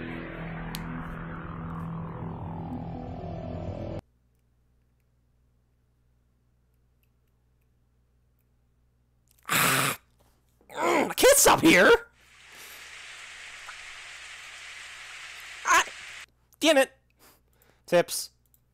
Alright, so I'm gonna go get dinner. I really want to continue this, though. Like, I seriously want to continue this. Holy shit, this has gotten good. I'm going to, read all the tips, then I'll probably start streaming again later tonight. Electric field, the area where an electric force has influence. For example, rubbing a balloon and putting it close to your head makes your hair rise due to the influence of the resulting static electric field. The hippocampus is divided into three histological sections: CA1, CA2, and CA3. CA refers to the name given the hippocampus by Indominus Geringot in 1742. Cornu Amonis, the horn of Amun. Yeah, because it's kind of in the shape of a horn. Oh, Jesus Christ. Copenhagen interpretation. A well-known approach to the Schrodinger's cat thought experiment is an interpretation that before the box is open, the cat exists as a combination of two wave functions, one that is alive and one that is dead. The instant the box is opened and the cat is observed, the wave function collapses to either condition. If the cat is alive upon opening the box, the wave function collapses to become a live cat. Conversely, if the cat is dead, the wave function collapses to become dead cat. Another quantum approach to this experiment is the many worlds interpretation. In this case, the observer who found the cat alive and the observer who found the cat dead exist in two separate universes that diverge the moment the box is opened. The Copenhagen interpretation is currently the dominant theory. That's actually that's interesting. In quantum theory, a wave function is a function representing quantum state. Scientists are not sure if wave functions represent reality or a convenient mathematical abstraction to describe what goes on in quantum mechanics. Development Council. What Okrin calls a party. I am a women's academy, a private school for girls in the Kudanshita neighborhood of Tokyo. An academic powerhouse. Is a popular destination for foreign exchange students. Alright, so we are going to save here.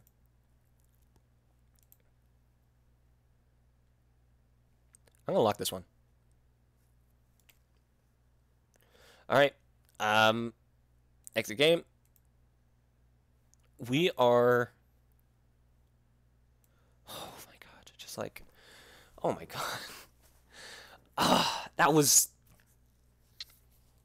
Like people said around, it's around chapter 5 or 6 where the game gets good. And they have not been wrong, because seriously, the shit at the end of this has really just like ramped things up.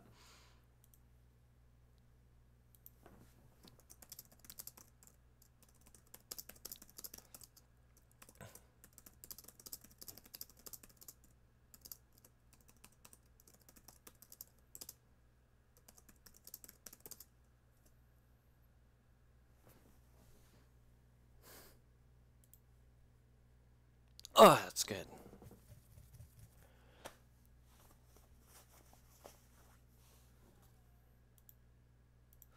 It's always the large-titted one that's the evil one. Oh my god, oh my god, that was so good. Wow.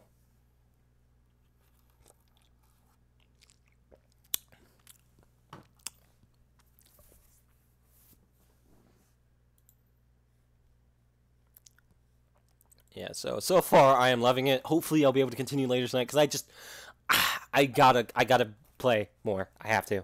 I need to know where this goes. Like, in the past few chapters, it's like, okay, yeah, it's interesting, but like, you know, nothing really going on right now. Now that Now that shit's right, now that shit's like ramping up. Holy fuck.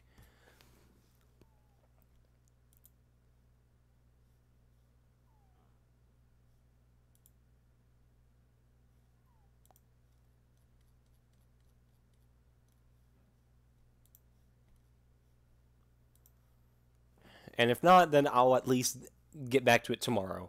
Like, don't get me wrong, I'm playing this. I'm playing more. So, yeah.